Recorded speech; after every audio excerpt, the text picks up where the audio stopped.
we're live. Awesome.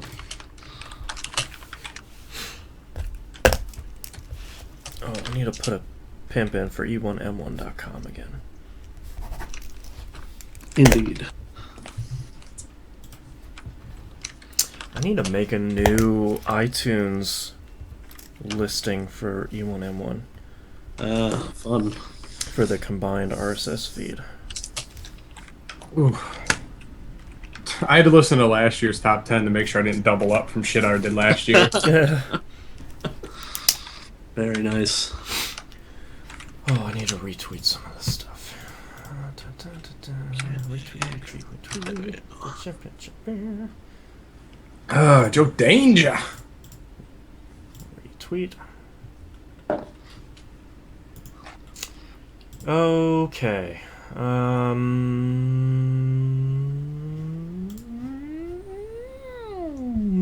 Okay. Anything else we need to chat about before we start? I don't really have anything. Yeah, I don't know. I'm just kind of pooped. Yeah. I got nothing. All right. It's been a long week in the cold. Oh yeah. Yeah. You know, we had almost a 40-degree shift in temperature during the day.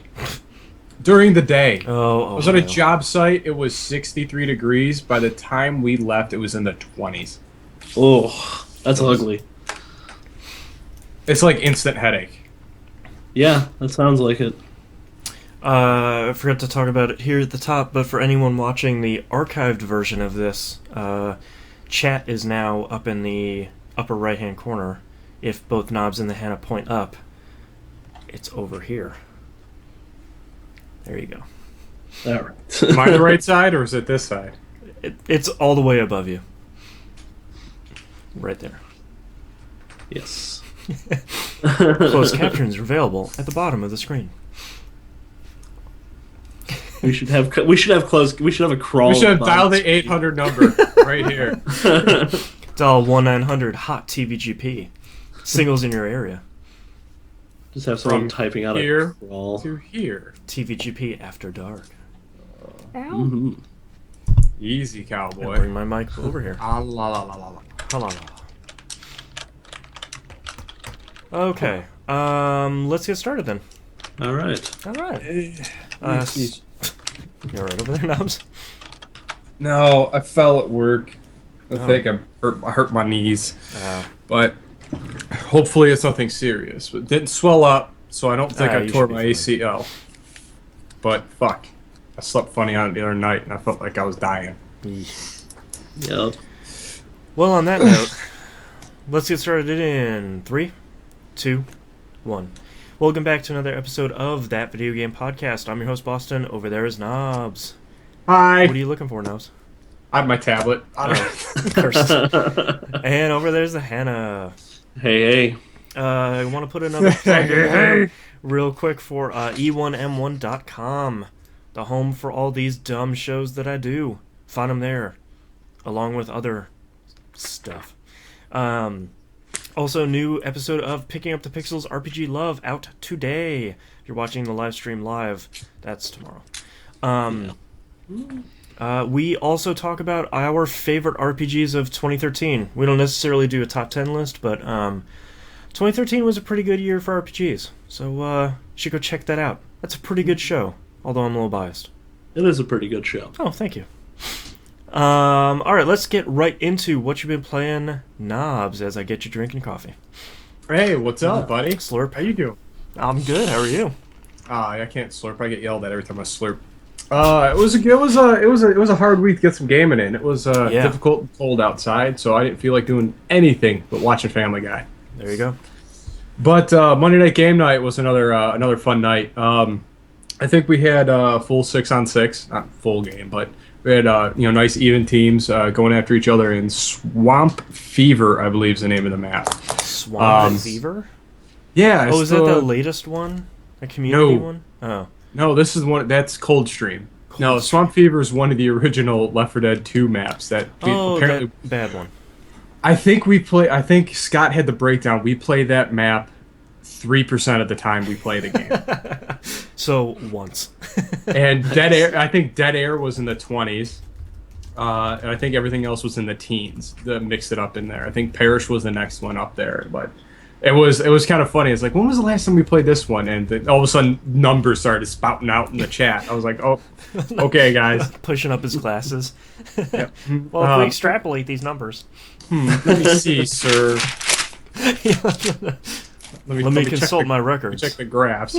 But no, Scott does a great job of keeping score. I wish I could remember the scores a little bit better. If I remember right, this was a pretty tight one going into the finale, which is the plantation house. Yeah. Yeah, you probably remember that one. Yeah. Because it's just doom. Doomed. We ended up sticking them in the house. They didn't make it to the radio, which is on that one outer wall that gets blown up by the boat. Mm-hmm. Somehow, shrimp boats have rocket launchers on them now. But Zombies. anyway, I think we ended up stuffing them there. We had a couple great spots with tanks and people getting lost, and because even I was lost at one point in one of these maps. It's the one where you get stuck in the wrecked jetliner, where you have to open the door and then run out in the wing. I don't remember anything past that wing on where to go. I was just kind of running blind after that. Most people don't make it out of the plane. Well, now that, the new tactic we've been using now is that door is open and you're through it. Just on the way. Don't sit there and try and fend it off, because you're just getting yourself in a trip back if you stay in the plane. Yeah. We got over there, out over the wing, and next thing you know, I don't know where I was going. I think I was going the right way, but I ran right into a witch, so it doesn't really matter. Oh. It was a good round. I believe Tomsy and I made it to the boat because of the instant glitch. It's been happening every once in a while on this map, where the second you get the radio, the second the horde starts coming, next thing you know, the rockets come and the wall is blown up, but you have to deal with 2 tanks. So if you can kite the 2 tanks, get past them, and get on the boat, you're home free. Yeah. So I think we made it both on, and our third person was sitting there just getting closer, and he just got rolled by a tank at the end. So Tomsy and I both made it, and I think that was enough to put us for the win. So Nice. I think I had a W. I'm not really sure. But do you feel like you had a W? I kind of feel like it, yeah. That's all that really matters. I kind of feel like it. Monday's been kind of rough, so yeah, that felt like a W for Yeah. me. I played a whole bunch more Tiny Tower. Oh, yeah. I don't know what I'm doing on it now. Like, all I'm doing is just hoarding money. Like, I won't buy a level until I can build 2 at the same time anymore. You're playing some high-level Tiny Death Star here. I'm not spending any money unless I have 200K. Yeah. And every time I shut it off, I open it back up. You've earned 40,000 coins. Like, cool. Nice. What? Sweet. Behold. It's like, yes, behold. Da-da-dum. That game's really good. I love the Star Wars elevator music in there too. It's great. Oh, It's so good. the Musica or whatever it's called. Yeah. Muzak. Muzak. There it is. Muzak. It's fantastic. I just it was like, oh, all right, I'll play you for like 15 minutes, set it aside, and sit back. Oh, I'll restock everything, just set it aside. Yeah. Like, I've been milking that one area, the lounge with that one music, the one with the dancing ridiculous thing they added into. Oh, the cantina. Yes, the cantina. Yeah. So, I wait till that's all expended, and I light up the third one that's really high. Mm-hmm. And then I wait for that to get done. Then I use a big spender on it, because she's like 15K. Like, every time you use a big spender on it. Yeah. Oh yeah. It's awesome. So I've been using that a lot. But I'm just trying to save enough bucks so I can buy a faster elevator. 'Cause this thing's pokey once you get up past 15 floors. Yeah. There's sort of a turning point where you're like, I can't handle this anymore. Oh my god. Well, it gets to the point where you're holding it down, then you stop paying attention. You're all the way at the top. You're like, oh, God. Now I gotta go go down. Oh, God, this is the worst. And it's worse when you miss, like, the 5th floor, and then you're on the 28th. And you're like, oh, dude. Just get out here. Just take the stairs. Like, I just space out constantly. But I'm still, it's been the best time killer. Like, just when nothing's going on. Mm-hmm. It's fantastic. I finished Lords of Shadow. Oh, again this week. That game is awesome. Yeah, it is. So good. It's so good. So I quit last week at, I think, the 10th or the 11th area, Like I had just finished the Vampire Castle, and I'm down working my way into the Necromancer's realm, which is huge and amazing. Like literally, like the last level in this game is a giant puzzle. Where you're literally jumping through portals, you're moving back, and it's got like the 8 things going like this, and it keeps those. pulling back different things to open that up. That to get part to was the last really good. before you get to the giant spire that looks like it has a dragon attached to it. Which it does have a dragon attached to it. Spoilers! Awesome. And I forgot, like, you're building yourself up for the one fight against the main necromancer dude, which is Zobak. I'm sorry, spoiler. It's like how old is this game now? For like 4 years? Come on. I don't know, at least 2. But anyway, but just that...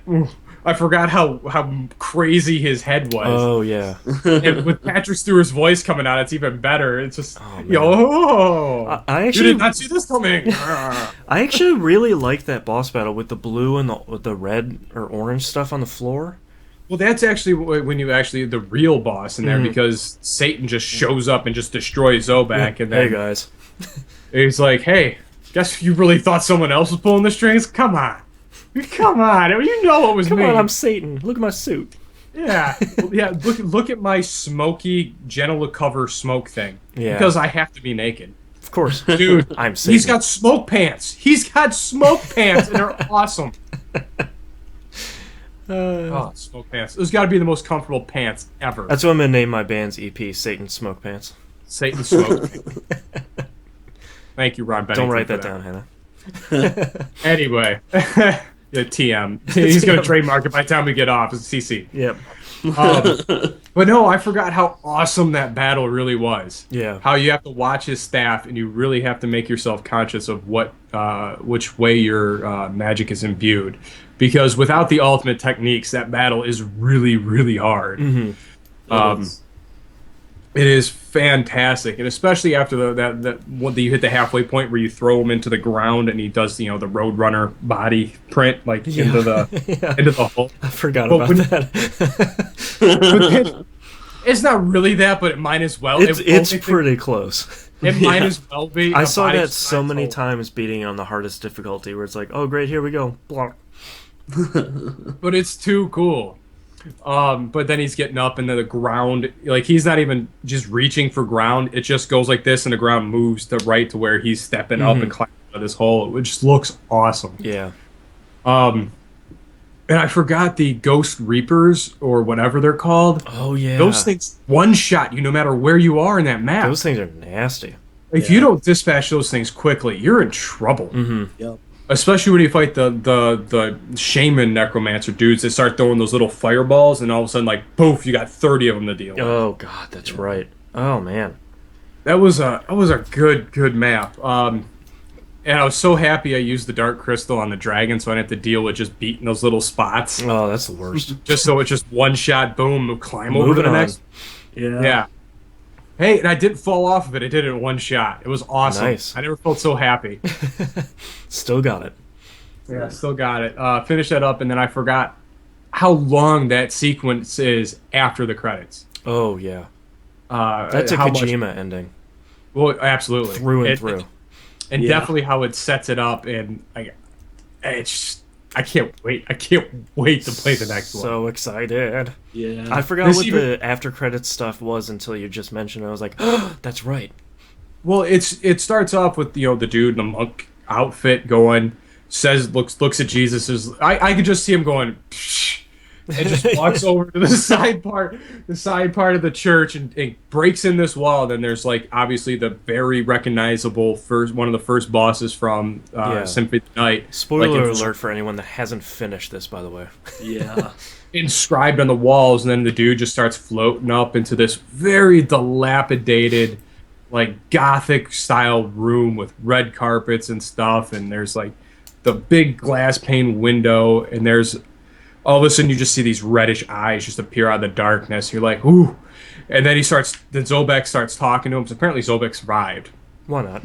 Why not? Yeah. Sure. Satan just ripped him in half, but whatever, he's a wizard. It solves everything. He's Patrick Stewart. He pulled a Gandalf. Yeah. See, he went in as Zobek the Brown and came out Zobek the Purple. And then they have that little conversation, and then Gabriel attacks him, throws him through the glass pane window. He lands in looks like Main Street, modern Manhattan, Yup. and you're just like, oh God, yes. Yeah. I just remembered we did a spoiler cast for that. Yeah. People should go back and listen to that. That's, I think, about 20 minutes after both you and I finished the game. Yeah, that was a good one. I don't think we've. This is one of the. I can't say one of the few games we gushed about, but that's one we've continually gushed about. I think ever since we played it. Yeah. I remember that was one of the last games we were really racing the 1,000 point for each other. Yeah. I think it was that one and Split Second. Split Second was another one. We had it out for each other. I lost sleep. Oh man, we're not as competitive as we used to be. I don't have the time. Who does? Or the effort to do that crap anymore. I'm really tired. Yeah. So today I got my little text and message alert that there was going to be PlayStation 4s and Xboxes at my particular Best Buy in Strongsville, Ohio. Yes. Nice. So I get up, get myself ready. I was like, okay, it's going to take me 10 minutes to get over there, get ready, leave, get there. As soon as the doors open, I walk in, and all of a sudden, by the time I get there, literally 10:03, all the PlayStation 4s are sold. Wow. Every one of them. Apparently, there were people lining up outside since 5 in the morning, getting line tickets. Jeez. To get in the line so they could see if they would get one. Yeah. Which I didn't even know was a thing to do. Yeah. I thought at this point, after release, it's first come, first serve. You get to the store, you got one. Or like just Black Friday. You'd think so. Well, it was ridiculous. So I walk in, I'm like, okay, so I was like, hey, where are the three or the Xbox, the ones? And he's like, well, there's a line over there. So I get in line, and I'm sitting there, I'm like 3 deep. And apparently the thing is you need to sell the warranties, try and sell every game possible. Yeah. So every person takes about 15 to 20 minutes. Did you like all the launch games? To check out. Yeah, would you like the extended 15-year warranty? Would you like to pre-order Titanfall?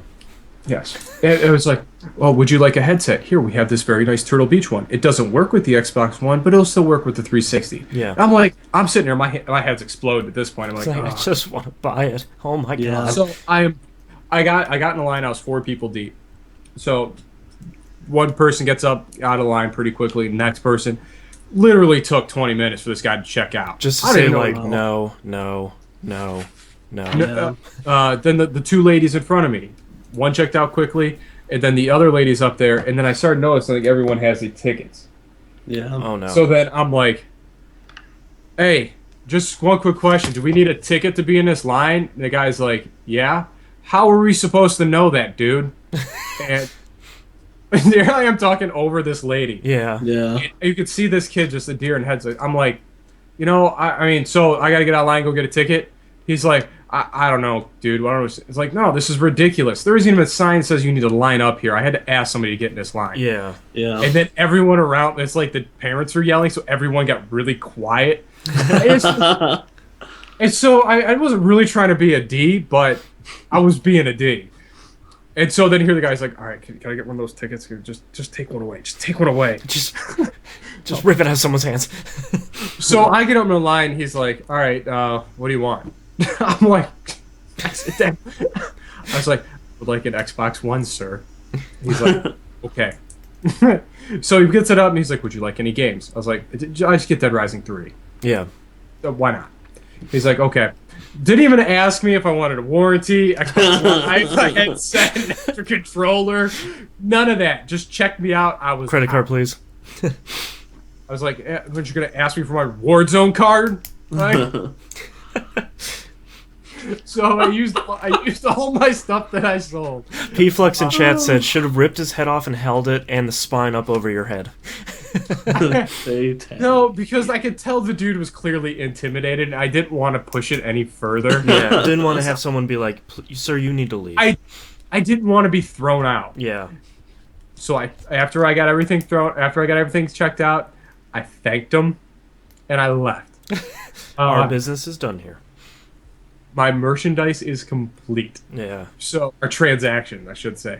transaction successful. I'm out the door. I'm going home. I think it took me longer to unbox it. I don't know why it was so complicated to take everything out of the box. Thank God I'm not the only one. Yeah. You're just pulling everything out of this box. It's like, oh, here's the Kinect. Oh, here's the oh, here's more cables. Oh, here's... It's just... What? It's okay. So you have, like, the Kinect is visible right as you open it up. Yep. Then there's, like, that piece of cardboard that's embossed with the Xbox One symbol on it. Yeah. All right, so I tried to take the Kinect off. Did you get a day one edition or one of the green ones? No. I just got one of the green ones. Okay. So it just had this little piece over it. I'm like, come on. It should just pop right out. It should just, like, flap up or, like, something. So I'm expecting this to be, like, this big flap thing, like, for the boss Xbox thing. I just go like this and goes, poop. And I was like, oh. Oh, it's gone forever. So this piece goes flying everywhere. And then there's, like, this mass of cables and a controller in there. Mm-hmm. So I take all that stuff, set it to the side. Take this other little flap, get the Kinect off, set it to the side. And then this whole giant thing comes out. And then there's the Xbox down there. Pick that monster out. Which is way bigger and way heavier than you would expect. I was surprised. It was surprisingly as hefty as the Dreamcast felt. Yeah. Where it's a solid piece of machinery. That's because you expected the PlayStation, or not the PlayStation, the Dreamcast to weigh as much as the PlayStation did. Because the PlayStation felt like a toy. Yeah. I mean, you're lucky if this holds on to paper in a stiff breeze. And you pick up the Dreamcast like, oh, what sort of sorcery is in here? So much power. So I get that all set up. I disconnect the old 360, but throw that away. No, I just set it to the side. It's completely unhooked, by the way. So I got to rehook everything up for Monday Night Game Night. So I got everything set up over on that side. The Kinect cable, holy crap! It's about 800 feet long. Well, it's not that it's 800 feet long. That thing's literally as thick as a dime. Mm-hmm. Like, that thing is girthy, yeah. And it's just teetering on the top of my on my projection screen TV. Yeah, and I'm like, it's gonna die. The cable, the thing's gonna flip and fall over. Yeah.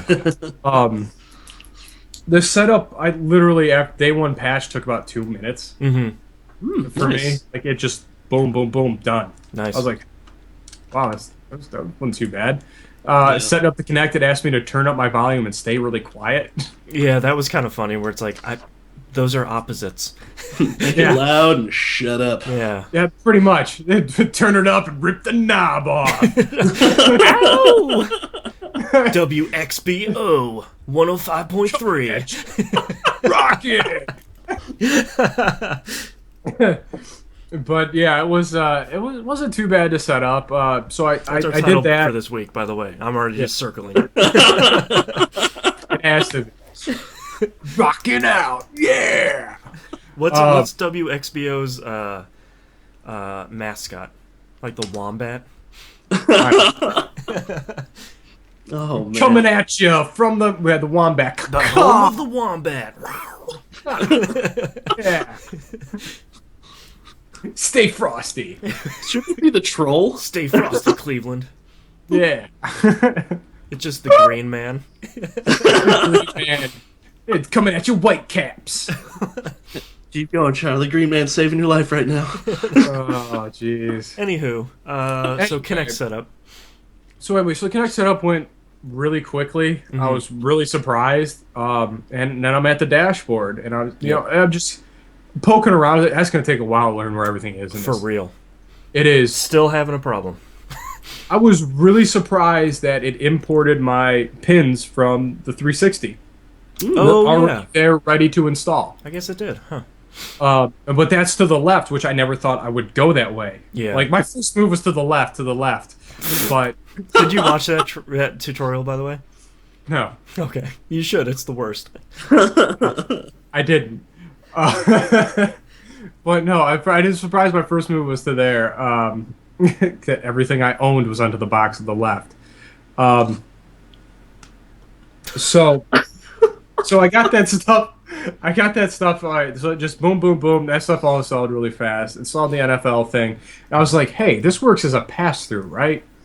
So I decided to hook my DirecTV up through it. Sure. Nice. just to see how it would work. And I was Yeah. really curious. So I plugged that in, and it was like, oh, hey, you connected something through the HDMI input. What is it?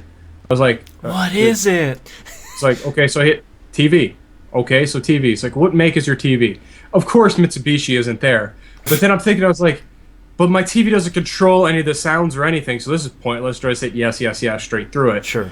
And it's like, okay, now we're gonna try and pull up this stuff through your receiver. I'm like, okay. So we're gonna pull up the info for and it actually shrinks it to a miniature sized TV, like on the screen as it's giving you little directions. Okay. It pulls up, what's the TV info? Like, did it display? And it goes, hit A. I'm like, okay, I hit A. All of a sudden, bink, like on the little screen, like the show information came up. I was like, Huh. that's kind of cool. Sort of witchcraft is this? Yeah. So then it's like, all right, then we want to check the guide feature. So hit Y. And it hit Y, and then it took my guide and put it into a very clean Xbox One interface, overlaying the actual screen. I was like, Oh. how did it do that? All I did was hit Y. I'm sorry. I was Magic. like, and then from there, I can set my favorites that are on my Xbox, like just like my favorite channels, directly from there, and just pull up the list from that. Huh. The only thing that I really can't access is the DVR features from my Direct TV box. Oh, Is the only feature that I see that's really missing. So then I tried navigating it through the new Xbox One Smart Class, Yeah. which was amazing. I still can't Going get that like to this work. to flip channels. Nice. Really? Yeah, it won't connect to my Xbox One, which it's supposed to do via Wi-Fi Direct, like the controllers do. Yeah. But it won't find it. So weird. That's bizarre. Because I'd like to use it. It sounds great. I couldn't believe it. I hit Y and it pulled up the guide on the tablet, and I'm flipping through the guide. I couldn't believe all that stuff worked. It was like minimal effort on my part. That's actually pretty cool. Meanwhile, as I'm doing that, I'm installing the Killer Instinct beta or demo or whatever it's called. The game. But it's all that's free. going. Yeah. The game. So I got that installing in the background as I'm setting up all this other stuff. Yeah. And all of a sudden it pops up KI is installed. Weird where the your active downloads is. It's Yeah. where like where your dashboard stuff should be. Mm-hmm. It just has like a little icon saying update Q. Yeah. Oh, Domino's. Well, he died. Jalapenos. Yeah, so all that stuff worked really cool. Like one feature I did not expect that. I'm still gonna try and run my 360 through it and see how that works. I've heard that's pretty laggy, but I'm curious to see. I haven't had a chance to do it myself yet, so I'm curious to hear what your experience is like. Yeah, do you use the 360 controller or the new Xbox One The controller? new one, I think. I don't know. Interesting. That's interesting. I'm curious to find out how that works once I start testing and moving all this stuff around. Yeah. I think I'm gonna duct tape the Kinect to the top of my TV because I'm very nervous that thing falling off. Because that seems like an expensive piece of hardware. I'm really disappointed that no real good TV mounts for the Xbox One Kinect have come out yet. Because I need one. I need to put it on top of my TV. There's a screw on the back of it. Are we missing a mount? No, Did you see it on the bottom? There's. Oh yeah. It just no one's come out with a good mount yet. There's one that someone came out with, but it's like $20 and Amazon had like $10 shipping. I'm not paying that much. Come on, guys. Screw that. And just for a little mount. The other one is that stupid privacy mount thing that you've seen. It has that little like slidey cover to cover your Xbox One Kinect's camera in case you think it's spying on you. Wow. Oh, if you buy that, you're an idiot. So it's doing the same job as a piece of paper. Or just turn the Kinect off. You can turn the whole thing off. And what I actually really like about it is being able to walk into my living room and say Xbox on, and it just boots. And while I'm turning on my TV and getting my controller and figuring out all my other stuff, it's just booting. Because it takes a couple of seconds longer than the 360 did. So, and it turns it on from a cold boot. And I like that.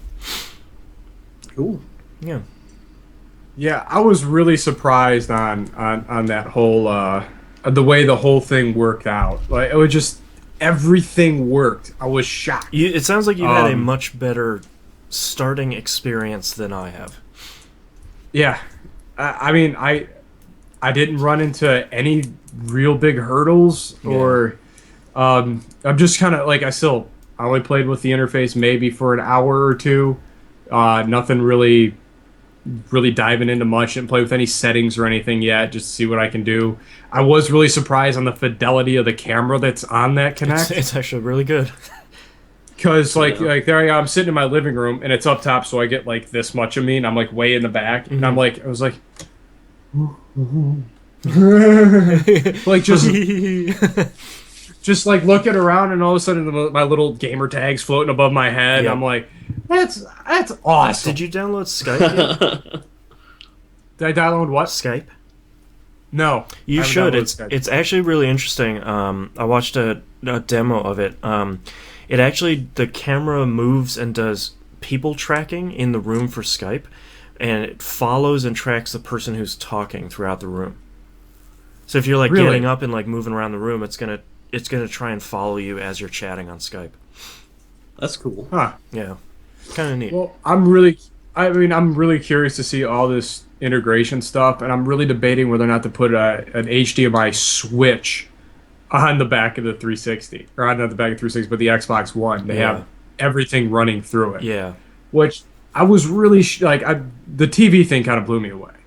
I know it's dumb, it's just a pass through, but for it to overlay all that information almost seamlessly was kind of surprising. Yeah. Pflux in chat says, "Can you use the Xbox One Skype for the TV show?"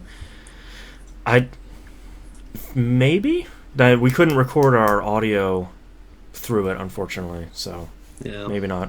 Through Pamela? Yeah. What do you think of the controller so far? What are your first impressions? It's light. Yeah. It feels light.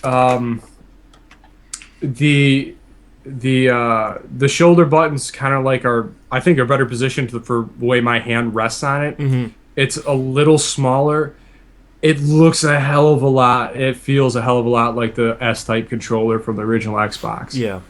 Like it feels like it's back to that form factor. Mm-hmm. Whereas I kind of like the battery pack in the middle, like that little, like gave it that little bit of heft. Yeah. I enjoyed like just the way that thing was laid out, and it's smaller. And I think they moved the D-pad and the right analog stick a little closer together, so my thumbs are almost overlapping. Oh, weird. I like the texture on the whatchamacallit. I know it'll wear off eventually. Oh, on the sticks? Yeah, but Yeah, it feels like really those. grippy. Yeah. And I like that the inside of it's concave. You just it's really good to rest your thumbs in. Other than that, I would like to see. I need to play more stuff with it to really give any. Because outside, I mean, I only played maybe one fight with Killer Instinct, and that was about it. Yeah. Killer Instinct is, from what I remember, Killer Instinct. The second you get them stunned, it's just might as well be a meat bag to punch. Did you go through the training mode, the dojo? No, I just played one. Oh, apparently it's really, really, really good. Yeah, because I really don't know how to play Killer Instinct. Mm-hmm. I think that's what the developers realized is a lot of people, as much as we played Killer Instinct in the arcades, we don't know how to play that game. Yeah, it was at that point in our gaming where we were mashing buttons and we didn't understand moves. Yeah, we just got lucky. 64 hit combo. Yeah. Yeah, I had my first monster combo, and I was like, oh, that's pretty fun. Yeah. And then... Yeah. It's a great looking game. Whatever. It looks fantastic. Yep, smooth, very smooth. Really crisp looking game. Yeah. I downloaded Crimson Dragon. Okay. I haven't played it yet. Okay. So... I'm curious to hear what you think about that. I've heard kind of stuff all over the board about it. Yeah. I don't know. It was an impulse. I wanted to buy something else. I haven't played Dead Rising 3 yet, so yeah. Now my library's up to 2.25 games. Anything else you that's played? that was pretty much all I played this week. All right, Hannah, What have you been playing? Oh, so I've been playing only a couple of things this week. It was fairly light for me. But I did finally play a little bit of Soul Sacrifice. Ooh. And it's interesting. I don't want to pass judgment on it yet because I've only played maybe an hour of it. Okay. I'm not sure. It's trying to be a couple of different things, it feels like. It wants to be Monster Hunter. It wants to be sort of in the Phantom Dust style tradition of that, that sort of game. That weird, like, arena match sort of game. Hybridized with Monster Hunter, but it also really wants to be a JRPG. Weird. But it doesn't really want to be a JRPG. It just kind of wants to have the trappings. Just wants to be a poser JRPG.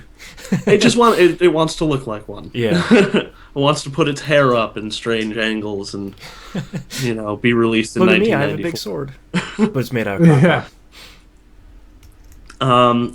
But I like it. But like I said, I've only played like an hour of it. I played a little bit of it here and there. It's just I don't know. It hasn't grabbed me yet. It hasn't clicked with me. Yeah. Yeah. It has. I think part of it is it's not really clear what everything does immediately. Right. At least to me. I mean, it has these three. So you have a set of three like spells that you can use throughout a game, and there's no real way that I've found to get like information on them without like assigning them to yourself. And I'm like, I kind of want to know what weird. they do. Yeah. Like I want to know a little bit deeper what they do is what I mean. They seem to have like a general description, but it's like, oh, okay, but is this, do I want to have this healing spell or do I want to be able to do more damage? What's my end goal here? Right. And you can you can mix and match all these things. I don't have a lot of moves yet. I've just been playing the basic single player. I've heard the multiplayer is supposed to be the big draw for this game, but that's not how I play games in general. Yeah, well, it sounds like you might not be there yet either, especially with if a game is kind of like Monster Hunter. It always seems like those are kind of intimidating communities. Almost sort of like if you're playing WoW and you hop into an end game raiding dungeon, you're like, this is my first time, and they're like, you need to get the hell out. Yeah. Thank you. Leave the hall. Also, I've never had anyone that polite. I never had anyone that polite in any of those things where I just show up like, hey guys, what's I'm gone. Okay. Yeah. Or I get kicked because they're like, oh, noob. Yeah. Whatever. Yeah. But I think I'm going to try and play a little bit more and see where it leads. I don't know. I feel like I don't have the attention span for what it wants me to do. Yeah. Might be a little more. I like to play something a little. I don't want to say lighter, but something a little more sporadic on the Vita. I want to play something that I can put down, and if I come back to it, I'm not going to immediately die. Oh yeah, and you're like, wait, how did I play this game again? Exactly. Yeah. And it seems like it's gonna be interesting, at the very least. And the whole Libram thing that's happening, I like that it gives you the option to fight the end boss as soon as you've done like one quest. Really? Yeah. Some Chrono Trigger action going on. You want to face this guy? I was like, well, let's see what happens if I do. And I didn't go all the way through. Million. Okay. Yeah. I kind of just wanted to see if it would actually let me pick that. It strongly encouraged me not to pick that, but it would have let me continue all the way through. Death awaits you. Continue? Yeah. So that's the little bit of that I played. I also played a little bit more XCOM Enemy Within, and I rage quitted in about an hour and a half ago. Before we started the podcast, I was getting torn apart because it wasn't entirely clear to me where these. So I'm in. It's one of the few times I've ever been in a map that's entirely about maintaining an elevated position. Okay. So I'm above all. It's an exalt mission. I'm extracting one of my team members to get information. Mm-hmm. And you're sort of surrounded on all sides. There's no great spot to take cover. And that is awful in that And game. XCOM, that's kind of the kiss of death. Yeah. So, and the other issue is it's sort of an open area too. So as these guys are kind of like climbing up the drain pipe, you can have a bunch of dudes on Overwatch, but the downfall of that is if one dude comes up, everyone shoots at that guy. Oh, yeah. And he may die, but the next 2 or 3 guys that come up, you have no defense against. Which sort of sucks.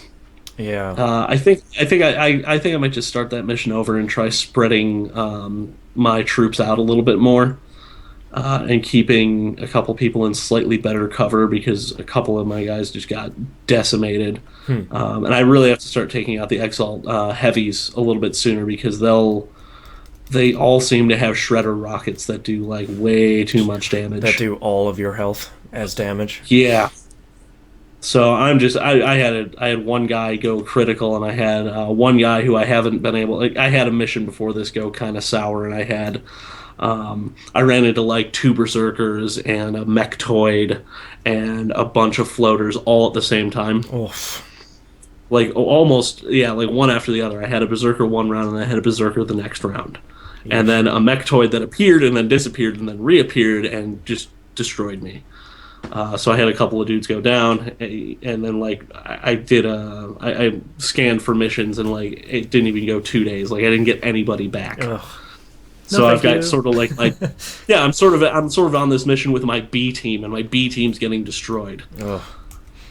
So it's still really fun, but man, I haven't rage quit. I alt F4'd. I'm done. I'm out. Do with my save what you will.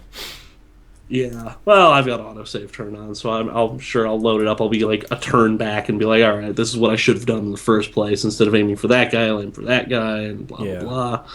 Don't worry about the sniper, worry about the heavy. All this stuff I've got to start learning about. Like, fighting Exalt is a completely different experience from fighting the aliens because they sort of have your same tactics, so you have to... There's no real... I haven't encountered like a sniper class in the aliens. Or Right. like a heavy class. Yeah, that's true. They sort of all have the same generic guns and maybe a grenade. And when you've got these dudes that have the same skills as you do, it's a little more intimidating, I think. It's like in because Half-Life you 1 have- when you run into the enemy soldiers, you're just like, what? Wait, well, hold on. Yeah. This just got really hard. Holy crap. It's a little bit of a similar feeling to that. I can't get enough of this game at all. I can't stop. I can't. Guys, please help. I can't stop myself. I'm so hungry. I got Dragon's Dogma finally installed on PS3. Yeah. And I wanted to play that, Yay. but I couldn't. Because XCOM got its hooks in me early this morning. I was like, all right, I'll play a few rounds. And it's like 2 o'clock. Before the show started, we were talking about the stupid long install for Dragon's Dogma. 360 version had a very similar thing where it's on the second disc. There's a Japanese voice pack and a HD texture pack. So I'm like, okay, I'll take both of those. All right, I'll mess around with the Japan. I definitely want some HD textures, and that took a real long time. And I ran into the same thing that you ran into, where it's like, oh, it's 1%. This should go pretty quickly. Like 3 minutes later, it's at 2%. I was like, okay, time to go. Yeah, time to go watch something. Just gonna turn my TV off and make a sandwich. Background. Yeah. I did also play, seeing from that, I played the prologue of Dragon's Dogma Dark Arisen, which is, as we've stated before, super weird. Yeah. Hey, you're alive. Hey, you're dead. There's a dragon. Hey, you're dead. Hey, you're alive. I'm trying to figure out where the beginning of that game happens. Is that supposed to be in the future, or is that like a dream? What is that? I encourage you to finish the game. Okay. It's... Did you play the beginning of it? Yeah. I got up to the point where you wake up in the room and you finally get control of your character again, and I'm like, okay, I gotta go do a thing. Yeah, it's funny. Yeah, I got to that part, yeah. You wake back up and you're like, wait, I'm the same... Didn't I just die? Wait, what's... Yeah. I don't understand. Yeah, wait until you finish the... Why would you let me... Wait until you finish the game. Why would you let... I'm not gonna spoil it, Yeah, but it's... Yeah. I won't say anymore. I was just sort of like, why would they let me customize my character if they're going to do that? Yeah, it's weird. Because Capcom is mean. Yes, Come Arisen. on. Yes, Arisen. Yes, Arisen. Yeah, I already got sick of that, by the way. Oh, don't worry, you got plenty more. Oh, good idea, Risen. Let's go drink some water, Arisen. No, please just go We'll away. go poop in the woods, Arisen. Please go home, Pawns. Oh man! And the last game I played this week, which I'm really happy I picked up, is Rainbow Moon for the Vita. Tell me how is all that? about This is... Rainbow Moon, because I also purchased this, and I haven't started it. So you're a dude. And I am a dude. You somehow you trigger this weird portal that spits you out at a place called Rainbow Moon, along with a whole bunch of monsters. What a surprise! It's a JRPG. Okay. Yeah. Do you have Fairly amnesia standard as stuff. well? Your mom wakes you up for I don't know school if at you the have beginning. Amnesia.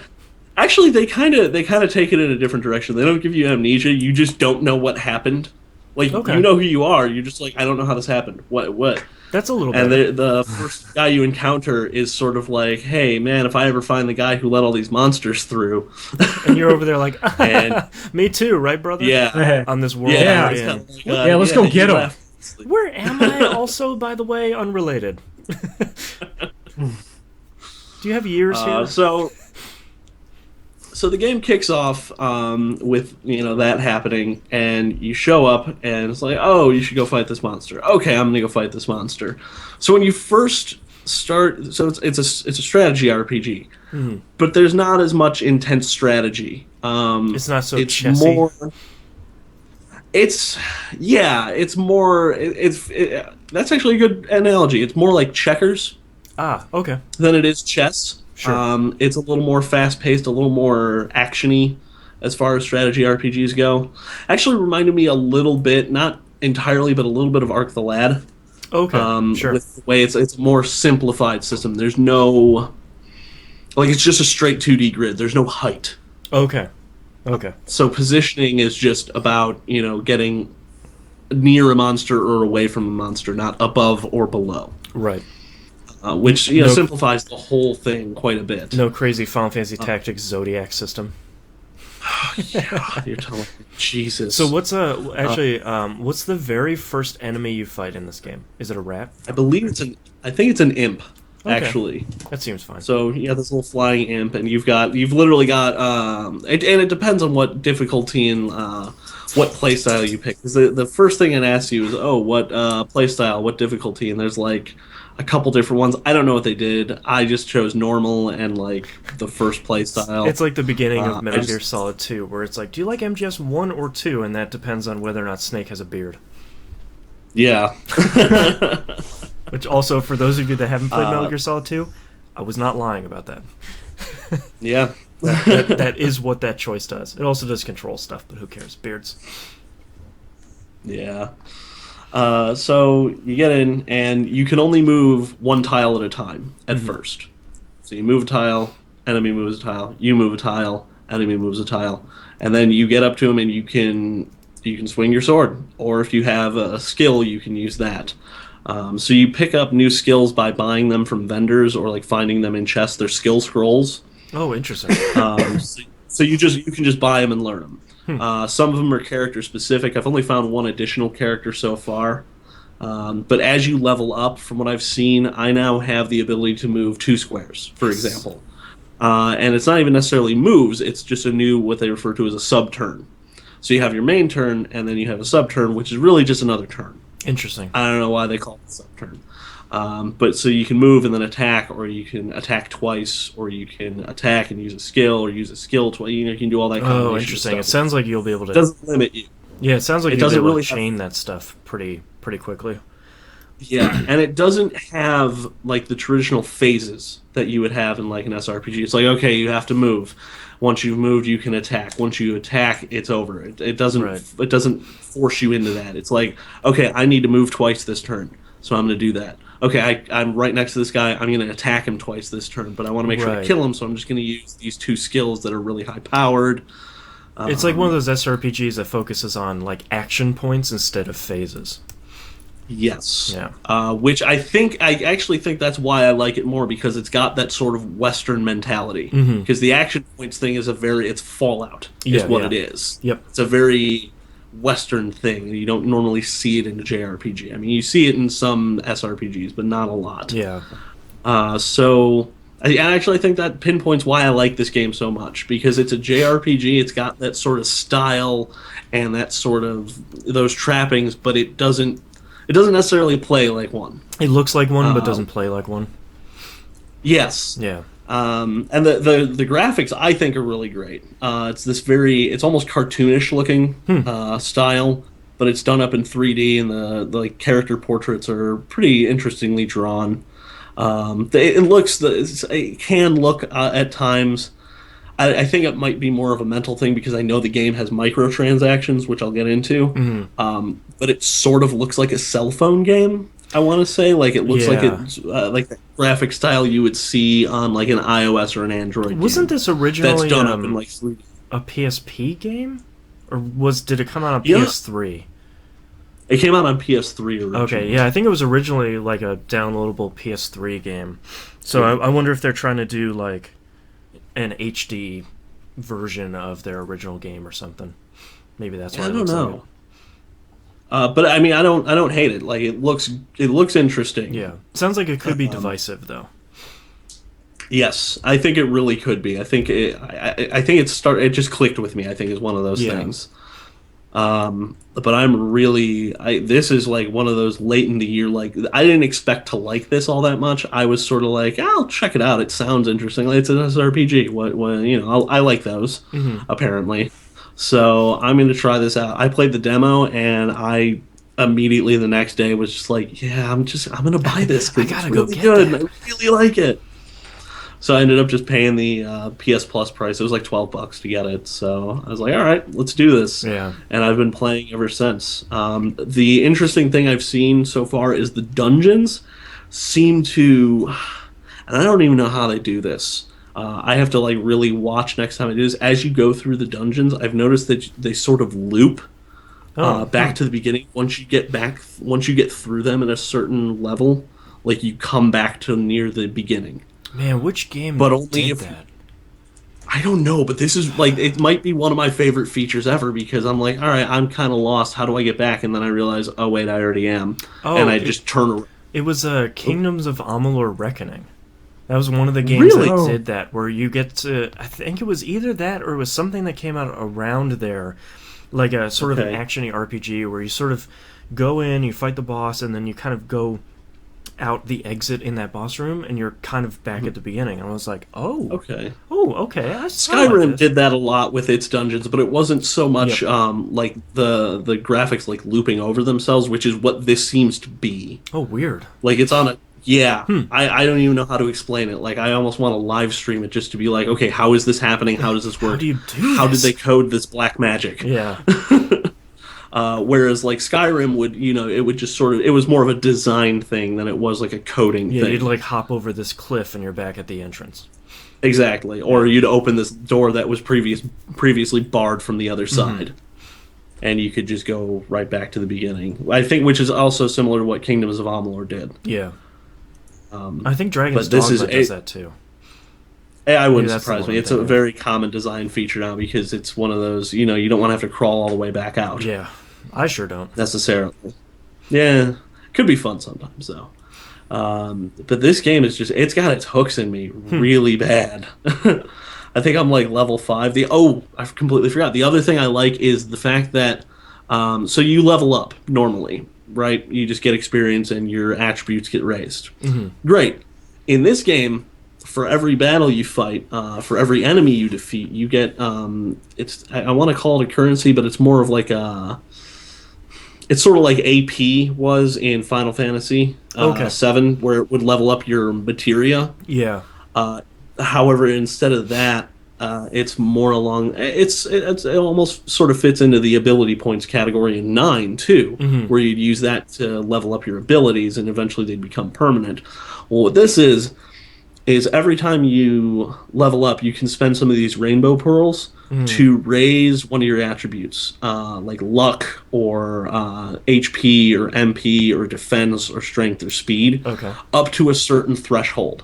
And it costs you a certain amount of rainbow pearls. So, like, I think it costs 4 to raise your strength up, and you can do this up to a maximum number of times per level. So every time you level Okay. up, your threshold goes up. So like let's say level 2, you could do this 10 times. So like I'm now scouring the environment looking for random battles where it's like 10 dudes against me, because that way I get a ton of these rainbow pearls and I can go level up my attributes for this level. And I'm doing the same with my secondary character, which is now a ranged character. That's the other thing it does. It does that traditional, like, all right, this character is this, and this character is this. So you have, your main character who's a warrior, and the secondary character, which I picked up, who's, a ranger, someone who does ranged attacks. Yeah.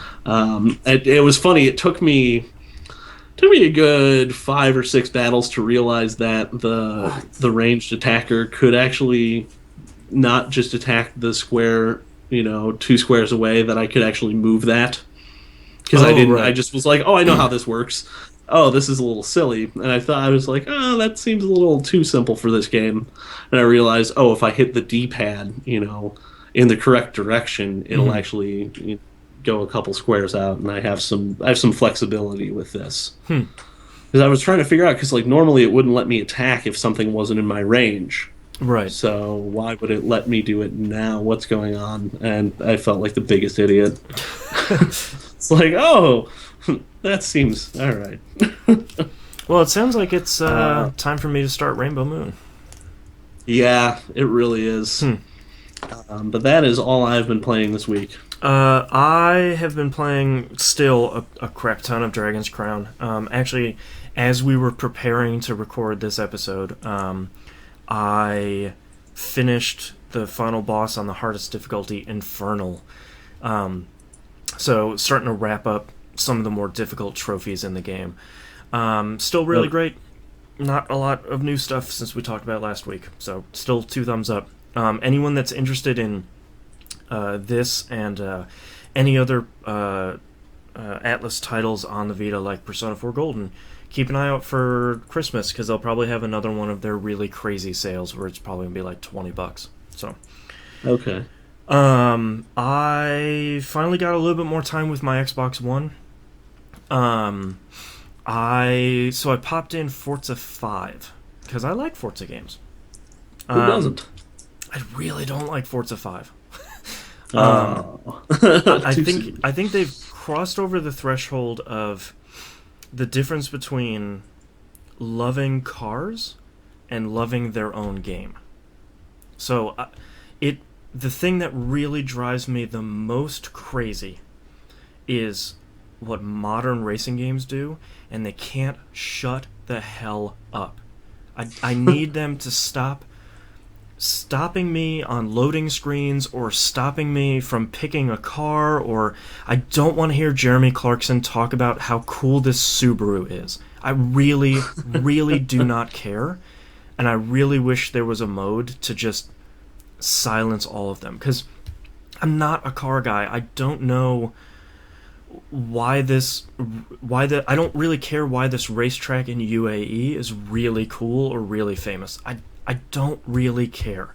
And at this point, Forza might not be made for me anymore, but it's just the very first thing that the game presents you with is, after loading for quite a while, is it gives you a non-skippable cutscene where Jeremy Clarkson is just wetting himself over the history of cars. I don't like Top Gear. I don't really care. Yeah, it's pretty, but I don't care. I just want to go wetting race. Himself, literally or figuratively? Hopefully figuratively. I don't know. I wasn't in the booth with him. Horrifying. Yeah. But there's a lot of stuff that makes it seem like it was pushed out a little too fast to get for the release. Like, there's even things where you go into, it seems like there's 8 primary events, and then in each one of those events there's series of races. But when I got into a series, I didn't really know how many races were in there. 6, apparently. And I didn't know how I was progressing through the series while I was in it. I just kept getting more and more races, and I was like, did I get into like some endless racing mode to start this game or something. I don't understand. I don't understand what I have done here to get into so many races, and I really wish it would have done like most racing games say, where it's like event 3 of 6. That would have that'd been be nice. really great. It seems like a lot of racing games. It seems like Forza's going down the Gran Turismo rabbit hole, where it's overloading you on the front end, where you can't really dig. Like, it's why we like the Codemasters games so much, because it's focused. You're working your way up a tier. And even Dirt 3 had this same problem, where every time you unlock a new event, it's this dude and this lady talking about, it's so cool, we're gonna do. I don't care. I don't care. Yeah. I just want to race. All I want to do is I want to get cars and I want to race around very pretty tracks. Because this game is outstandingly beautiful. This is a showpiece for next-gen consoles.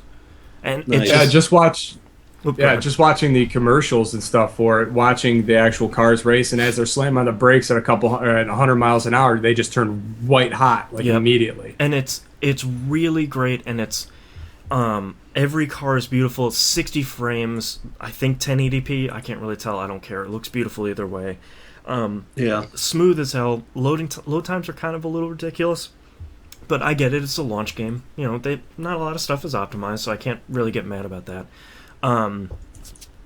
I really do not like how they've changed the fundamental leveling system in the game, where in previous Forza games, every time you would level your racer, because it's always had, you've leveled your racer and then leveled the car manufacturer, and that's still in there, but in previous games, every time you would level, they would just give you a car. And you would typically have a selection of a couple cars that are kind of the same, where it's like really tiny European cars, fast Japanese cars, and give you 3 to 5. Now they just give you credits, and then credits go towards purchasing cars. And I can understand that since they only have, I think, 200 something cars in this game, as opposed to like their normal 800 or so, they're probably not going to be giving away cars, because then at the end of the game you probably only have like 50 left to buy. But there's no real distinct reward when you level up your racer. It just seems like you're filling up bars. And it's kind of disappointing. And then every time you level up your car manufacturer's affinity, you don't get, like in previous Forza games, you don't get cheaper parts. You just get an extra 5% credits that come when you level up your racer. Which is fine, but I actually don't see anywhere to manage parts for a car anymore. And I'm really hoping that that's not pulled out of there. So and then the thing is, and I know everyone has heard to death about microtransactions in this game, and I'm not going to talk about it too much. Should not be pushed this hard. I honestly do not mind microtransactions in racing games. I really don't care. Forza Horizon had them, and I don't. Persona Gold in chat said, "But Boston, you love filling up bars." I do. So, but I really actually like getting something for filling up those bars, other than virtual currency. I really don't mind microtransactions in racing games, because I can understand people that maybe don't like racing games or don't want to spend the time, grinding out levels in a racing game, because that does sound kind of crazy.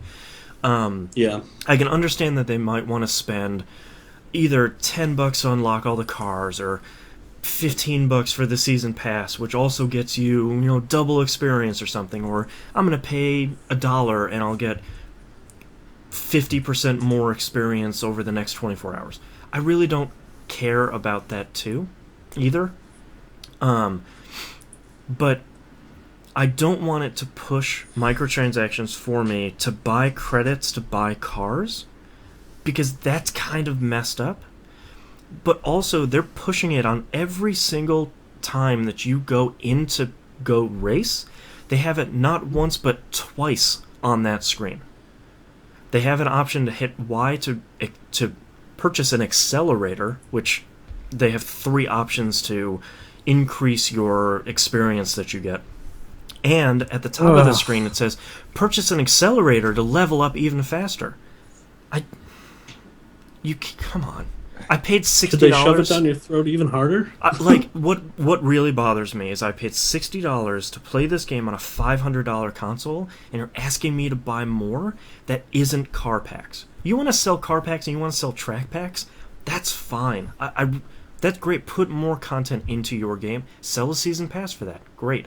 I don't really care. But to push it so much on a $60 game that, let's be honest, is not nearly as full-featured as I would expect out of a Forza game. I can give them some allowances because it's a launch game, and all launch games are they're always missing a little bit. But to be pushing all of that so aggressively when you only have 200-something cars and like 12 tracks, that's not really a racing game today. And I feel like it's unfair to compare it against GT6, which just came out and has 1,235 cars, including the Mars rover. Because that's also not an apples to apples comparison, because they still have some of the really old versions of cars in there. So as someone who really loves Forza and actually really liked Forza Horizon, I would have almost been happier to see them make Forza Horizon 2 for the Xbox One launch and say, look, we're just making the engine, we're getting everything all set up, we're making another Forza Horizon to hold you off, then we're going to make this sick Forza 5 later that's just got hundreds of cars and it looks nasty and it's got everything you want, but it kind of seems like a game that they chopped out the best parts of it to get it out for launch, and that's a real bummer. That is a bummer. Oh, was that what it feels like? They deliberately chopped sections of the game off just to get it out? Yep, it just feels like they, instead of trimming the fat and kind of saying, well, this stuff didn't work in Forza 4, or, maybe we don't need this stuff anymore, they just kind of brought the hatchet out, and it just seems, it left me with such a sour taste in my mouth at the beginning that I kind of don't want to continue playing it. I probably will, just to get over the initial new racing game hump of everyone just chattering their face off, and hopefully I'll get less and less Jeremy Clarkson, because I don't care about Top Gear.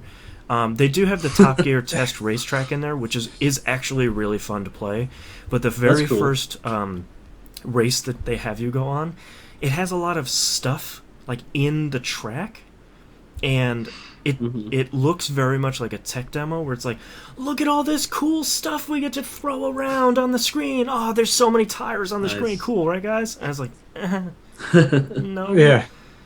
Persona Gold in chat says, maybe Sony were right to delay Drive Club then? I think so. I mean, if you can delay...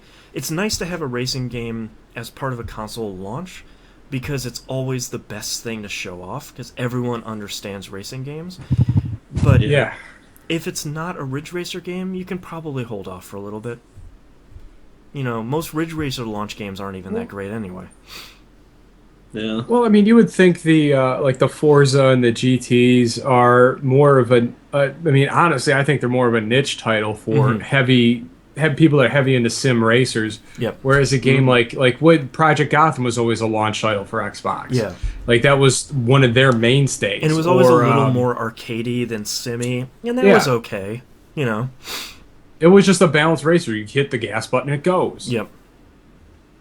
And that's all you needed. I think there's two things that I actually really like about Forza 5. Because it's not all negative, and it is very pretty. I really like the Drivatar system. I really like being able to race against my friends' Drivatars without me having to race online, especially since that means that Smarmy Jerkface, I can curse his name every time I race, because his Drivatar is a monster and keeps pushing me off the road. But it's kind of nice to see you racing against 7 or 15 other people, and they're all your friends. And I kind of like that sort of online, offline sort of thing. That asynchronous multiplayer, as they call it nowadays. Yeah, there's some fancy term for it. And I actually I'm really surprised. I legitimately like the rumbling triggers on the Xbox One controller for Forza 5. Because... Oh, how did that feel? It feels really great because it's giving you... I'm surprised at how much... After about a race or two, your brain automatically says, well, if my triggers are rumbling, well, I'm either skidding or I'm applying too much gas at the wrong time. Like it feels like it's connected to your tires in a way that you kind of feel when you're driving the car. Like it actually kind of gives you that. And it sounded really cheesy originally, where I'm like, yeah, great, the triggers are gonna rumble. You know, like when I go over the grass, it's gonna rumble or something. But it feels, you know, where it's like, I'm just thinking of, you remember the Outrun when you get off and the whole wheel would be shaking exactly. on the arcade? That's sort of what I was expecting, where it's just like flying out of my hand, like, oh god. But it really feels like it adds an extra little something to the game, where you're getting some sort of real tactile feedback about how you're driving that car right now. And maybe it's not going to make all the difference in the game, but I think it makes a little bit of enough difference where it's kind of like, all right, that's kind of cool. I'm gonna leave that on. That's pretty helpful. So that is, yeah, it's kind of neat. So it's subtle. Yeah, it's subtle unless you're doing something really wrong, and then it's just kind of like, oh, I'm back on the track. Okay, it's interesting.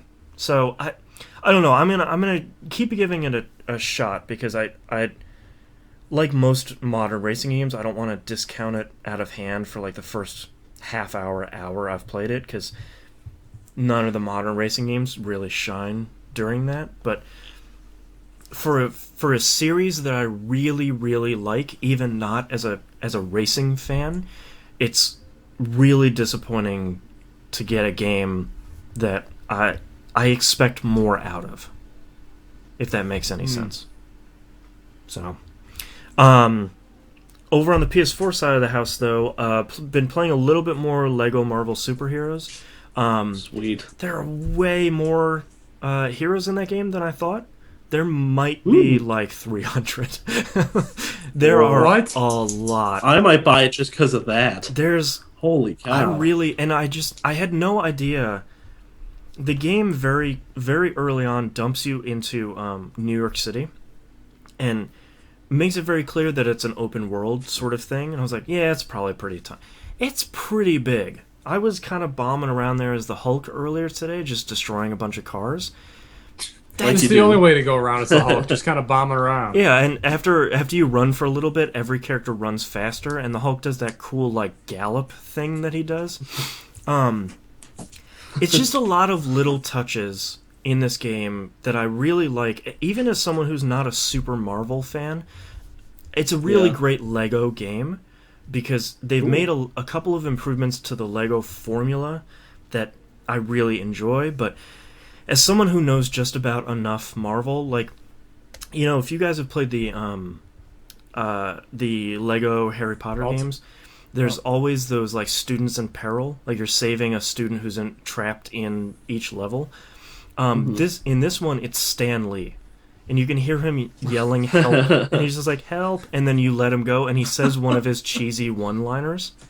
Has he said Excelsior yet? Every time you fill up your stud bar in the level, it plays this song, and he goes, Excelsior, and Stan Lee, you're adorable.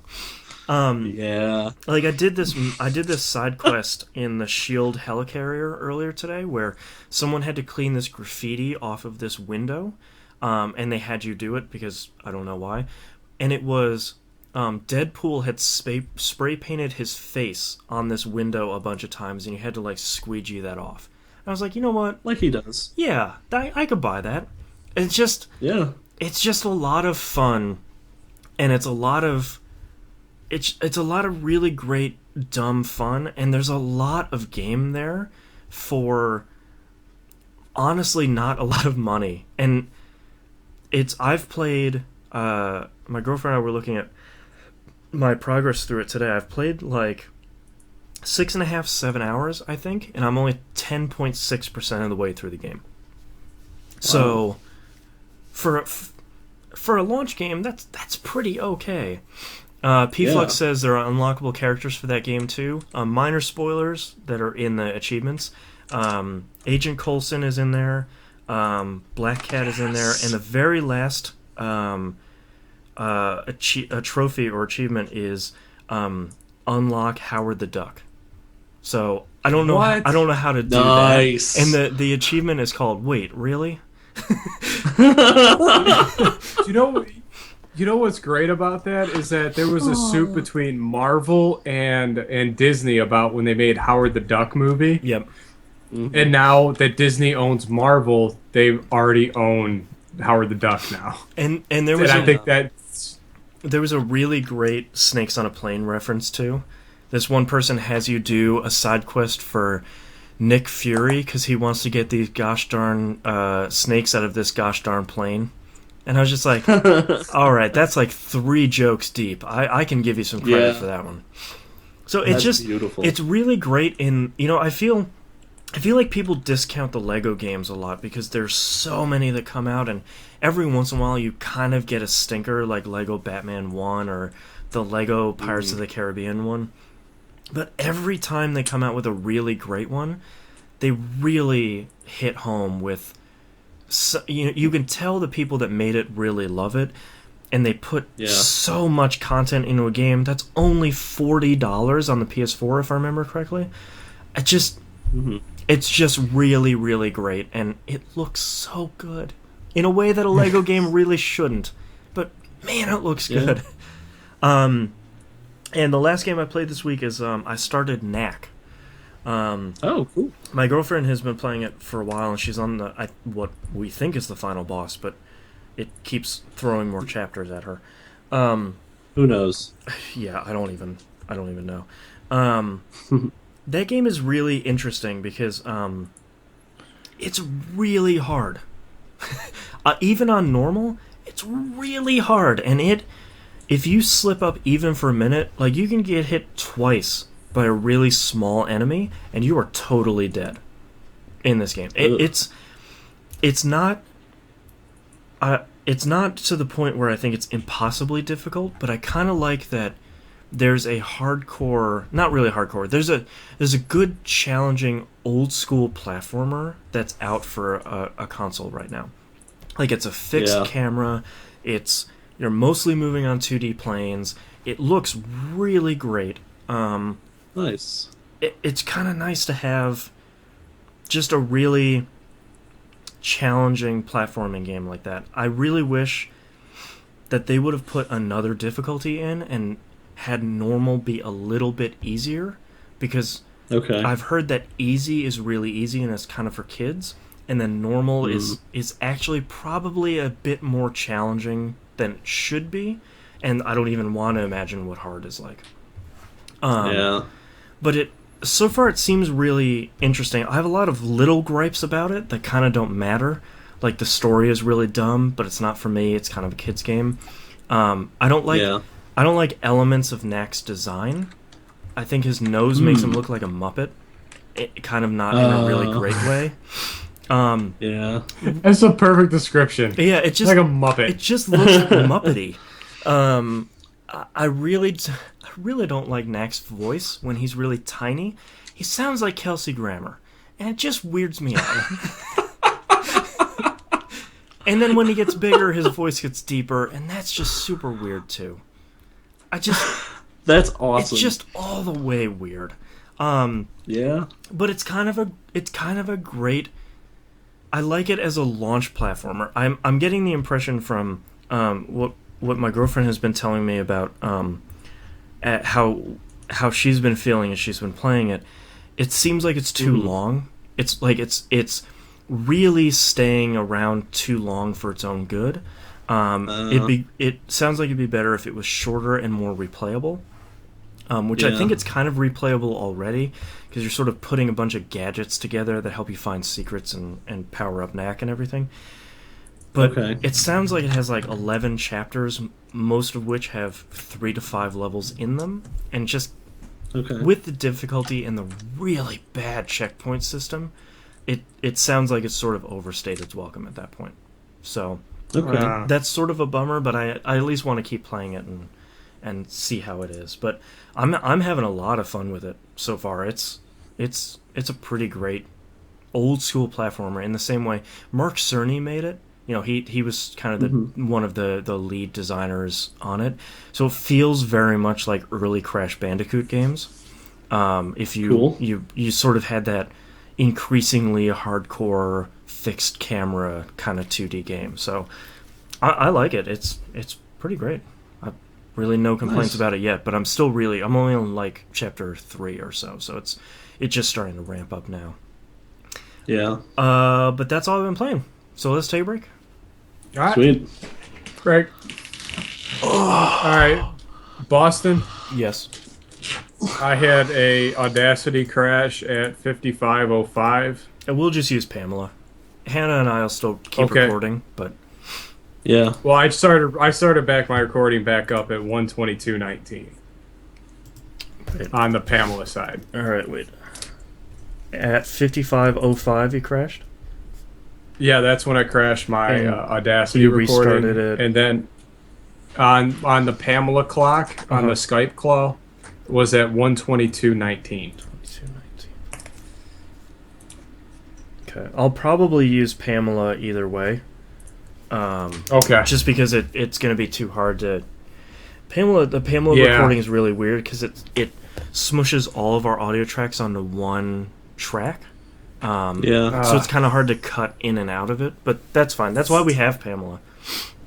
That's why I got so quiet there for a while. No, I figured because I can always tell when you have Audacity open on your screen because it's kind of bright, and I saw you go, oh, and then your screen got dark, and I was like, well, his computer didn't crash. It was probably just Audacity. Yeah.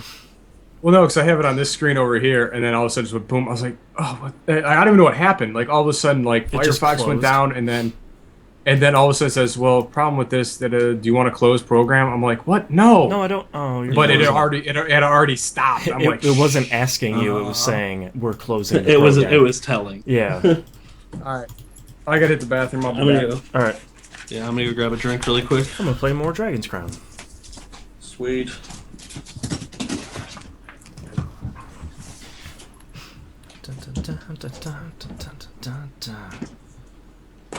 Persona 4 in chat says everything about the character is kind of bad, even his name. His name's a little weird. I kind of agree with you. It's not terrible, but it's just sort of like knack. It's like chewy.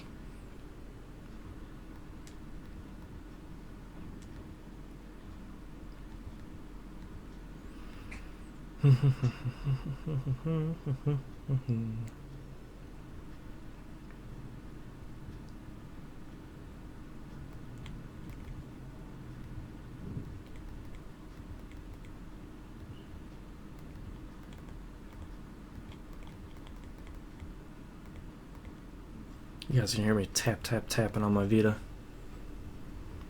Stupid loud buttons.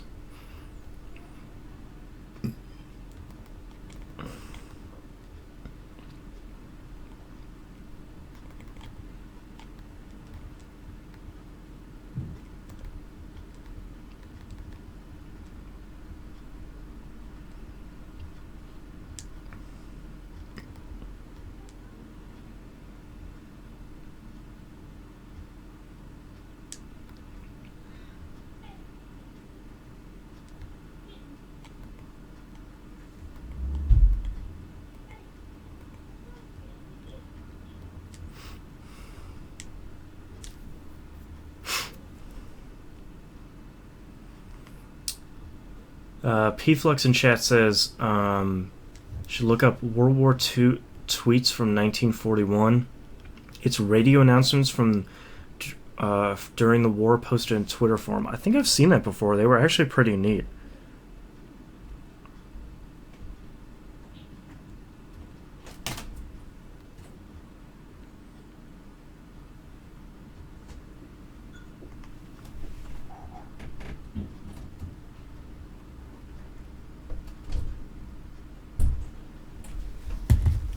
I'll be right back.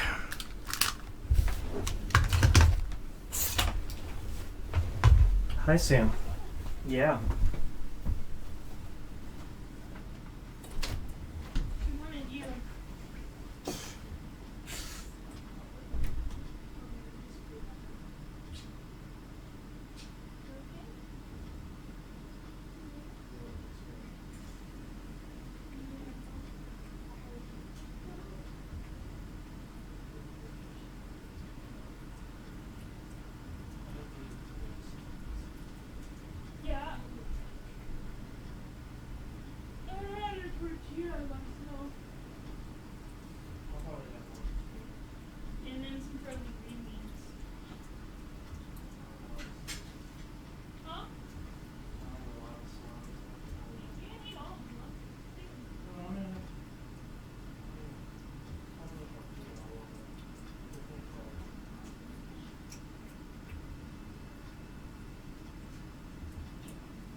I feel like I'm missing certain chat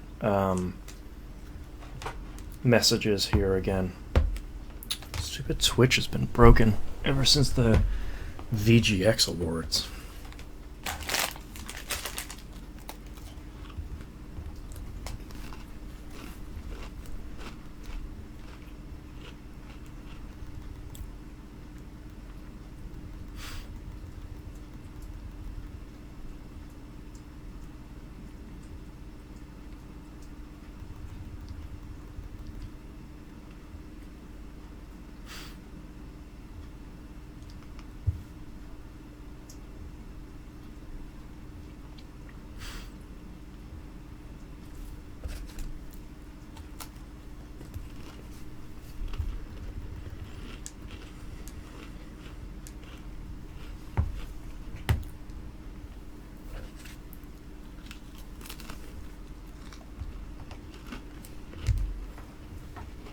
Alright, we definitely are having chat problems.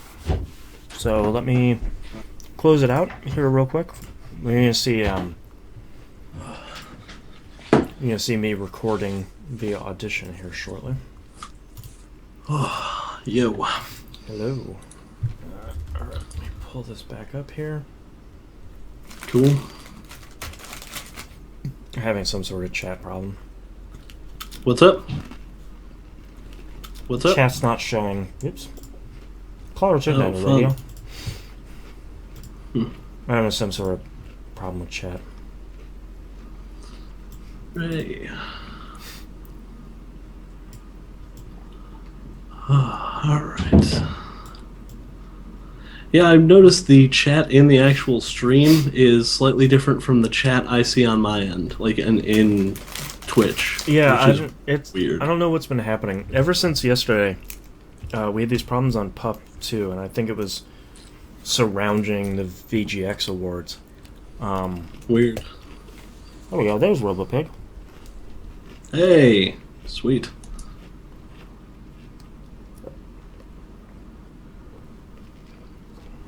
Yeah, I don't really. Twitch chat is kind of broken in general. Mm-hmm. Seems like one of those things they should have working. A little bit. Yeah.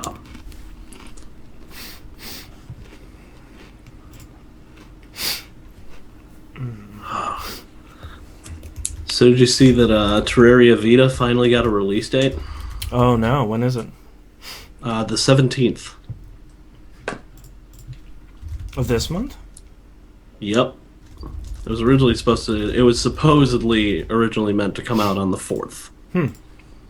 But that did not happen. So, they finally, they were just completely silent about it. They were like, hey, they never confirmed or denied the release date of the 4th, but it was, published in a couple of ads.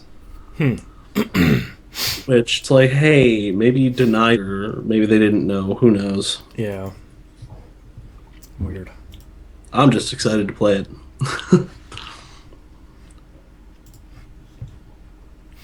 RoboFig in chats brings up a good point. You used to work on AOL. That's saying something. Yeah. Agreed. You guys talking about Split Second earlier is making me want to pick that up again. Yeah. I think I played, yeah. I think once I get paid this Friday, that'll be one of the, be a Christmas gift for me.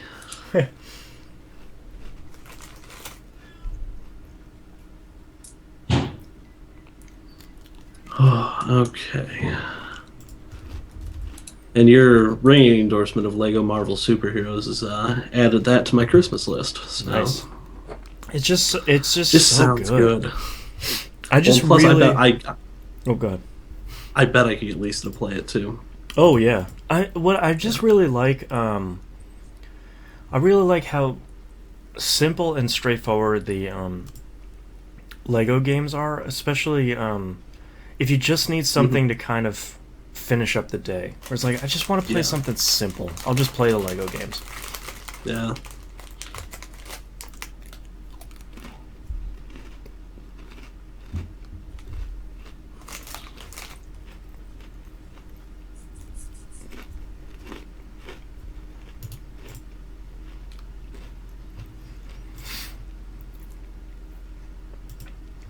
Persona 4 and Persona Gold, sorry. And chat asks, do we know when Diablo for PS4 comes out yet?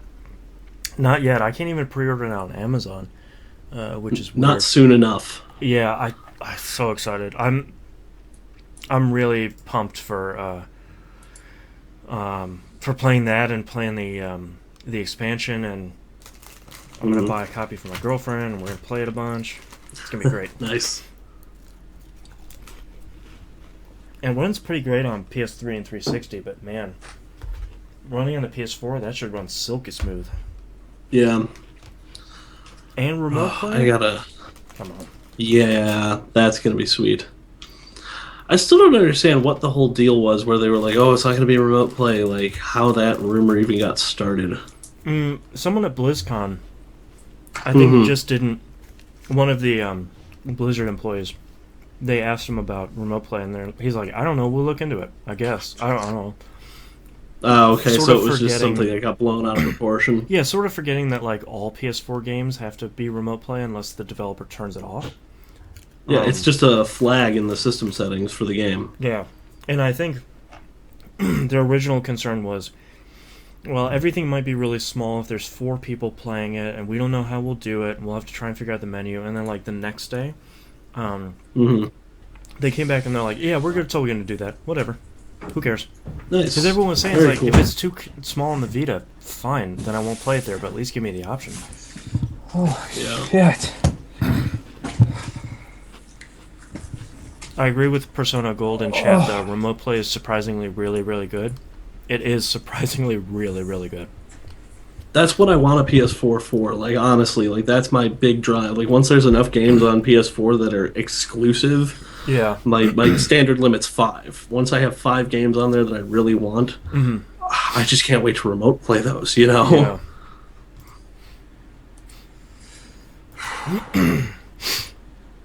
Oh, man. All right, I'm ready whenever you guys are. The pizza's so good, but fuck. It's just... It's paining. I'm just gonna sit here and eat pizzelles. Yeah, my new combination is a white pizza. Okay. With cheese, right? Jalapenos and onions. Ooh, it is so delicious. That's intense, though. But man, it is lava that coming out. That pizza hates you. Sounds like it. Are you getting it from Papa John's? No, I get it from Domino's. Mm. Oh, and the Domino's app is amazing.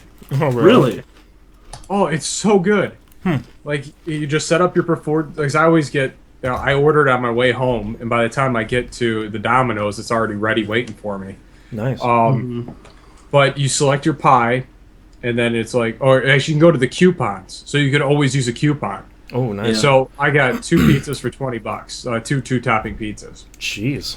I'm going to have to download this. We order from Domino's all the time. So what it does is like, all right, select your pizza. Do you want, which crust do you want? And then you select your type of crust, hand tossed, Brooklyn, or thin crust. They even have gluten free, which I didn't even know they did that. We get that every once in a while. It's actually pretty good. But yeah, then you select your sauce, then your toppings, and it's this huge list, and you just kind of add if you want more. And it works awesome. And then you could save your order if you just wanted to reorder that order again. I think the Papa John's app does that too. And then it tracks it from order, setup, bake, Yeah. quality, and then pickup. Like, it's really cool. That's pretty sweet. Already It's funny. I'm signing just like embarrassed to ever admit that I eat anything that isn't like local Chicago pizza. But man, Papa John's is good stuff. I like What? Papa John's a lot. Yeah. I haven't had Papa John's since college. It's the best pizza I can get. That is like you can get like a pizza for $10. Yeah. Like even like a standard pizzeria around here, like you're looking at like spending at least $20. Oh, nice. The app allows you to reorder your recent orders. Yep. Yeah. Nice. It's really cool. I will just use that from now on. Yeah, I don't have to talk to anybody there. We've been You can ordering pick- online exclusively. You can order it like right from the app, so you never have to dick around with putting your all your information in 100 times again. But it just it works. Yeah. I was surprised on how easy it was. I'm driving on the road, Just beep, beep, beep, beep, beep. done. Pizza's on its way. All right, you guys ready? Ready. Yep. All right, ready Oh, I in gotta pull 3, the show notes. Okay. 2. 1.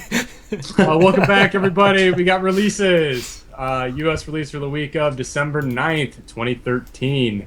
Get your Christmas shopping done, folks. This week is Peggle 2 for the XBO. What? Super Killer app. pumped. I'm going to download that first thing Monday. So excited. Doki Doki Universe for the PlayStation 4, and PlayStation Vita. God, my fingers.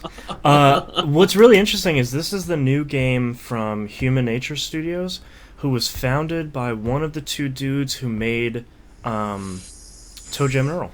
Yeah. Oh. So I'm kind of interested in this game now. Same here. Yeah. Oh, I'll be checking that out. Yeah. All right, let's move on to news stories. The Spike VGX Awards happened. Always what the X is. I only watched a couple minutes, and Joel McHale should not be hosting anything anymore. That was really bad. But a lot of really great stuff got announced. So let's run down the most interesting stuffs. Let's do it. Tomb Raider, the definitive edition, is coming out for PS4 and Xbox One. Basically the same game. They put Tress effects in there for consoles. They redid a lot of the character models and a lot of the environment stuff. Of course, it's 1080p now. They put all the DLC in, put some behind-the-scenes making of stuff. They put a bunch of extra stuff in there. No price announced. It'd be really great if that was $40, because that would be a no-brainer. Yes. That game is really, really, really great. So if anyone missed it, either pick it up on PC for a song, or wait for one of these versions, because it's going to be really good. There, I'll put that on Games Wanted that I missed. There you go. Raider. Next game announced in seemingly the best combination of studios ever, Telltale and Gearbox are coming together to make a game called Tales from the Borderlands. Oh. It's a Telltale Borderlands game. So, great. Take $200, whatever it takes to make this thing. The trailer looks really great. I'll have to check that out. Looks like it kind of captures the same feel of Borderlands. So now we have an Anyway Borderlands adventure game. Hopefully they don't overdo the claptrap. He wasn't even in the trailer. Oh, good. Nice. Because that would be the only thing that would break that for me. It was 2 new characters, which look really interesting, like 2 new different Vault Hunters, and then Handsome Jack. Oh, So It really seems to be that they can, like, with this and Borderlands 2, they really want to flesh out this world and the characters in it. Whereas, like, the first, I think we've probably discussed this before, but the first game feels like you're not really playing characters, you're playing avatars. yeah, exactly. It's just like, here's a gun, whatever. And they, like, really turn them into characters in the second game. And it sounds like they want to really, they seem very serious if they're getting Telltale involved. Yeah, I mean, I'm all for them sort of expanding all of this stuff they have, and hopefully they expand it into Borderlands 3. Yep. Yay! It would be a nice play between games. Yep. Yeah. Nice segue. Well, that and at the end of 2, they opened up the whole universe, so I mean they can go anywhere. Yeah. Nintendo came out to talk about Donkey Kong Country Tropical Freeze, February 21st, 2014, coming out for the Wii U. So that it was supposed to come out in, I think, January, and it got delayed a month. And their big announcement was that Cranky Kong is now a playable character. So Nice. that's a thing. Cool. One big ice level. Yeah. Remedy came out to show a little bit, like a couple of seconds of Quantum Break gameplay.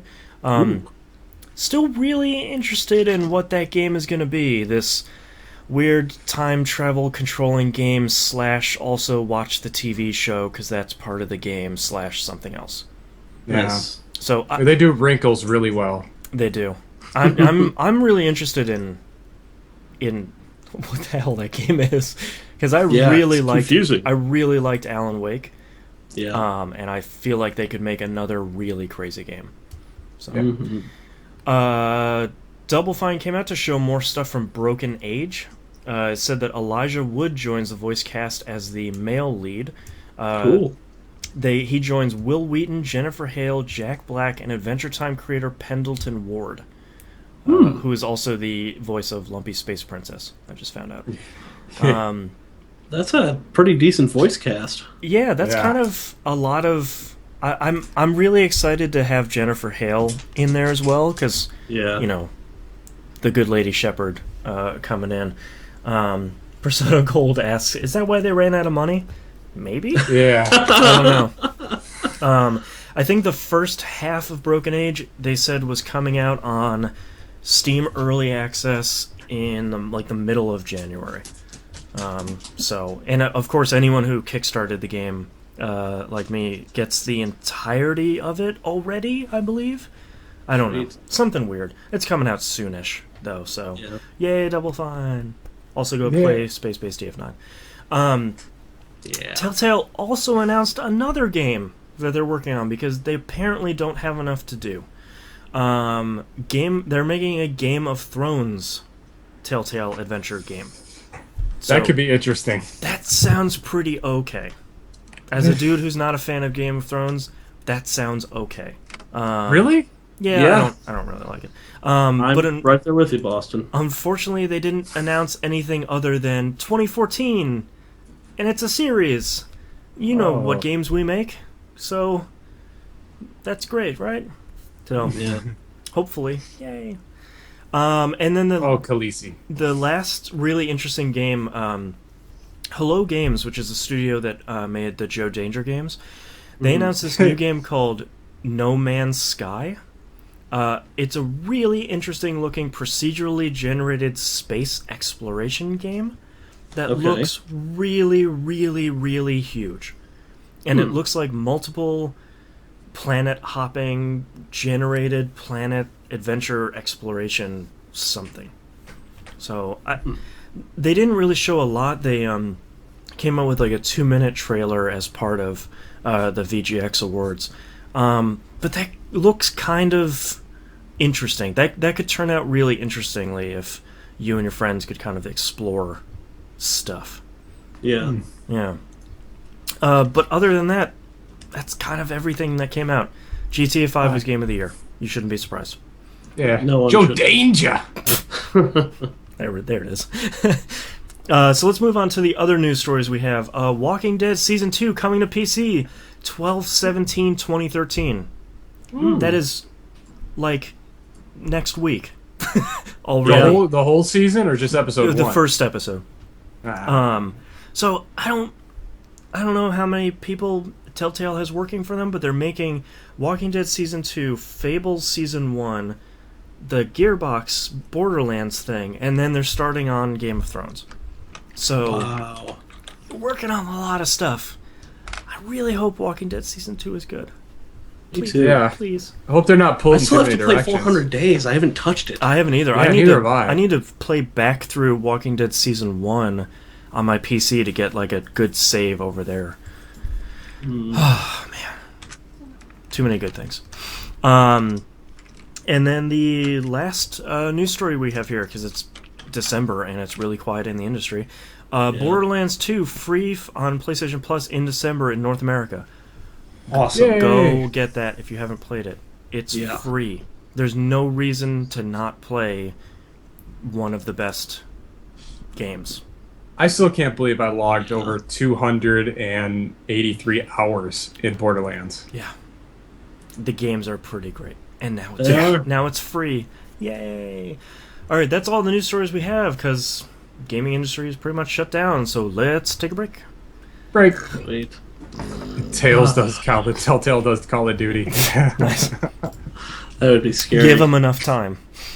All All Give me 1 second here. My Wi-Fi is freaking out for some reason. Great.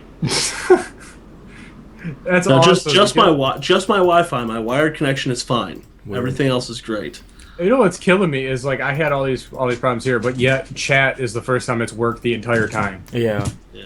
Musum just tweeted something interesting. He's watching TVGP. He's watching this show that we're doing right now on his PS4. Oh, Excellent. There you go. You too Welcome to can the watch future. this dumb show on your big expensive console. Yeah. hi John. Hi. Hey. Also, everyone should go watch Thanks. Pub. I heard that show's pretty good. It is. Yeah. Mouse. Stop not working. Oh, I thought you saw a mouse. Oh god, a mouse. That's a very calm reaction to that. Yeah. Oh no. Okay, we've got oh, nope, his wireless crapped out. Oh, there's another great still frame. Remember the Her. Barracuda. Did I get another? Did I have you're another back. entertaining face? For a moment there. Uh, We don't have video for you now, though. of course, the minute I'm like, oh, I think my Wi-Fi is weird, Pew. everything freaks out. Oh, good times. Oh, hold on. Is it just being dumb now? Why is it just being dumb now? so the Browns lost. Ugh. Oh, yeah? They were up by 13 points with 2 minutes left. Oh, Browns never change. Yeah. Oh.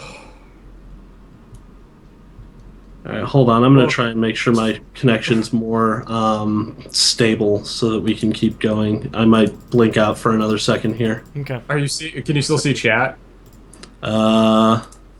Yes. For anyone in chat, if you have any questions or whatnot, we need more this week.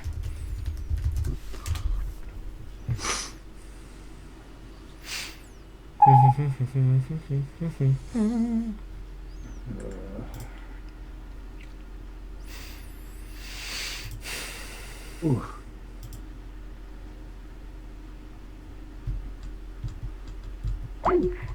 Oh, there he is. Hannah, no!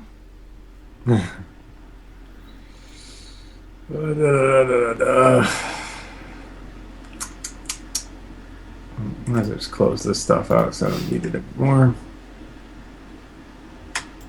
Minimize. Ooh. Am I back? You are back. And we have video. All right, cool. Weird. Sweet. My settings on my router were completely wrong. Oh, fun. Everything was all fucked up. It was only broadcasting N for some reason instead of BGN. Great. and doing like also I don't know if I like last time I restored the config because I have to constantly restore the config Oh yeah. because this router's like if anybody wants to donate a router if you've got one that's not a piece of crap lying around PM me on Uh, forums. yeah, since I've eliminated all of them from my house, yeah, I don't know what to do with all mine. I gotta like swing up to Best Buy one of these days. Maybe let's see what I get for Christmas. Do you want a Wi-Fi only one or? Yeah, that's all I need. I have them. Like my modem is perfectly fine. Like I just need something that will broadcast Wi-Fi reliably and not take everything down. I when actually, it's not. I do have a recommendation for you. Yep. I have a Cisco, it's whatever model, 1200, I think it is. Basically, if you Okay. look for Cisco wireless access points on Amazon and buy a refurbished one, they're like Okay. $10. Oh, And okay. then if they die, you spend another $10. Nice. I've been really happy with. I think I had to replace this thing once because I think it got a little overheated. But I've been really happy for like spending $10 to $12 on a wireless access point. Ooh, I'm looking at this tri-antenna behemoth. Those things are intimidating. Yeah, That's an it looks like Android. it looks like it's gonna try and hurt me. Oh, it will. I'll go to sleep. I have that little Asus thing. It looks like a little pod. Oh, That thing, yeah. that thing broadcasted a strong signal all the way out to my street, Nice. which is through walls. But When this thing's on, it's great. When it's not, it's a nightmare. yeah, when I had that was the only thing running on my network. It was awesome, but I don't like everything running on Wi-Fi alone. Yeah. But the second I plugged another device into it, then it becomes all cattywampus, and I can't figure it out. Yep. All right. All right, we get ready to knock out this last segment here. Yep. Yep. Now my connection's stable. All Let's do right. it. All right, starting in 3, 2, 1. Let's talk about tweets. Tweets. Tweets.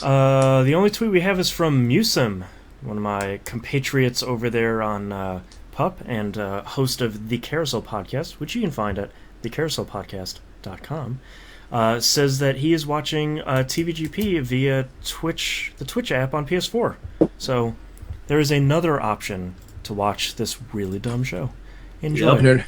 And another way we can't track either. That's true. Yeah. Anywho, let's move on to emails. John writes in, "Hi TVGP, hello. Hi. John. I would like to know your opinion about people claiming this is the last generation of video game consoles. A friend of mine is convinced that streaming is the future, and in 5 years we'll be doing it just using streaming adapted televisions and a gamepad, of course. In my opinion, his view is kind of science fiction, but he says that streaming technology is moving forward with giant steps. I wonder what Microsoft, Sony, and Nintendo have to say about this apocalyptic prediction. They're probably saying no, but they're Yeah. gonna start moving towards it this gen, probably. You already see Sony with their purchase of Gaikai working on it. Yeah. But I think whatever gets console makers out of the business of making consoles will probably make them very happy campers, because they won't have, look, both the Xbox One and the PS4 had problems at launch. Yeah. So if it can get to a box that doesn't have a disk drive, doesn't have to have a hard drive, doesn't have to have any of these moving bits and bobs that Yeah. are going to fail at some point, and they can either move to some sort of streaming service, some sort of tiny cloud downloading something, they benefit either way. But Yeah. will that happen now? No, probably not.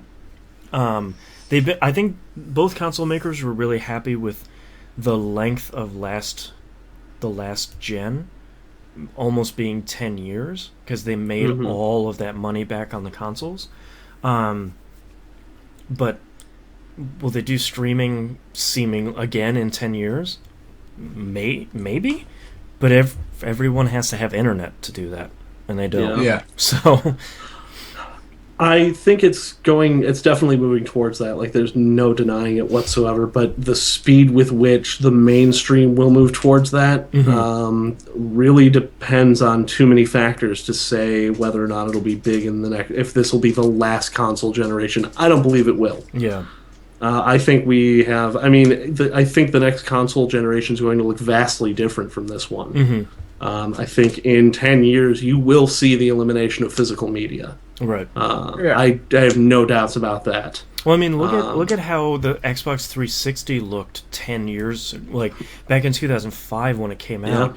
That's a totally different console at this point, and I'm sure that Microsoft has made the Xbox One as extensible, even more extensible as they did the 360, just to keep growing and changing what their console is over the next however many years they want to keep it alive. So if they come out with something that is streaming technology, like when the 360 launched, I would have never imagined watching Netflix on my console. And now people are like, "Oh, it comes with Netflix, right?" Like that's a default app that you. Now consoles have apps on them. This is such a different world from 8 to 10 years ago that it's kind of crazy. So this next gen I don't even know what it's going to look like in 10 more years. Well, I mean, just the amount of media that you can consume just through this one single portal. It's staggering. Like you said, even with Netflix and HBO Go and Vudu, and it's so easy to pull up your digital copies and stream so much information to you without even going to the store anymore. Well, and now with the Xbox One, you're plugging your receiver into your console to bring TV into it. I mean, it's just there's so much happening to centralize all this stuff. And I know a lot of people are kind of unhappy about Microsoft's focus for home media over consoles, but that's kind of what sells consoles nowadays. We're going to buy the consoles either way because it's the shiniest new next-gen console. They don't need to sell it to us. They have to sell to everyone else. I bought both consoles because I'm dumb. They already got me. They need to sell it to the people that are watching fantasy football. They're watching TV all day today because of fantasy football. Yes. Yep. Those are the type of people they're trying to sell consoles to.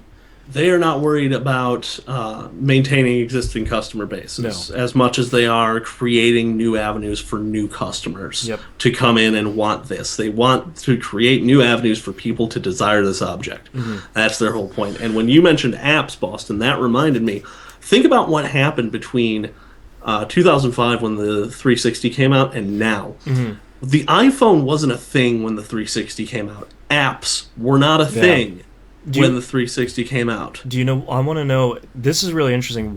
Chris Kohler of Wired put together a really interesting article about how Microsoft was selling the Xbox 360 originally.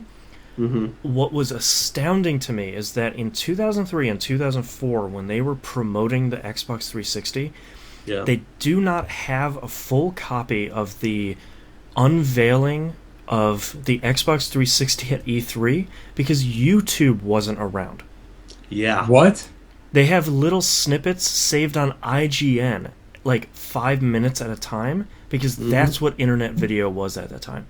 And my mind was blown. I was just like, God, this console is older than YouTube.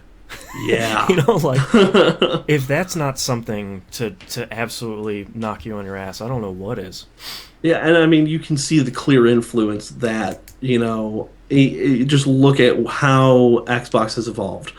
Look at how different it is compared to, let's face it, those blades were meant to be a console interface. Yep. Now, the current iteration of the Xbox 360 dashboard is clearly meant to mimic more of a touch-style interface, which also goes well with a, thumbstick controller layout. Well, and it's very much... It's been interesting to see them get closer and closer towards Windows 8 and Windows Phone 8 UI, where it's like, look, if you use a Microsoft device, you know how to use this. You're pinning stuff, you've got all these tiles, you got this cool stuff, you're switching between the start menu interface and then whatever apps you're using. Yeah. I mean, it's all kind of, you hear this technical jargon of it being one ecosystem. Yeah. And I feel like both Sony and Microsoft are finally getting to the point where you go on your Vita and it's a pretty similar system to your PS4. Of course, it's a little bit different because it's a different device, but you're getting kind of the same experience. And then on Microsoft, it's your 3 devices. If you're using a Windows Phone, a Windows 8 machine, and your Xbox One or your 360, you pretty much know how to use that. Yeah. Mm-hmm. There's just one more step to them controlling everything that's happening on that screen. Mm-hmm. Yeah.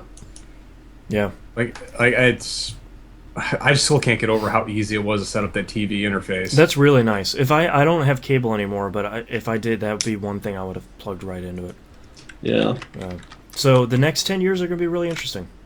As they were with the last year. We're going to see a lot of crazy things that I don't think that we could have ever predicted. Yeah. And our last email here is from Dave, a.k.a. RoboPig. Hey guys, I was wondering if any of you have had any hands-on with the Oculus Rift. I have not. I want to, but I have not. Yeah. I want to so bad. I kind of don't want to. I already have enough vertigo problems as it is. Do you think it has a chance to change the way games are played, or do you think it will just be a gimmick that won't catch on? Is there a best bet to partner with one of the major consoles or Steam to bundle it in as systems to get a decent number of them into the hands of gamers? Thanks for the show as always. I feel like there's been almost I feel like it's been getting close to a critical mass with enough people buying even the dev kits that I feel like it's not a flash in the pan. Like, I felt like originally it was sort of like, all right, VR, yeah, sure. We're going to come out with a bunch of dumb, really dumb, tech demos of like, ooh, like that roller coaster one. Oh, ooh. Yeah. But now people are coming out with what I feel are genuinely really interesting games, especially horror games, that are the scariest things I've ever seen, and I'm just watching someone else play them. Yeah. That's where I feel it's really interesting. I feel like enough people have gotten the point of making games that are focused on immersion for this thing that's strapped on your head that it feels like a worthwhile experience. Yeah. I think a lot of the crux of it for me is if they can figure out a way to track your eye movement.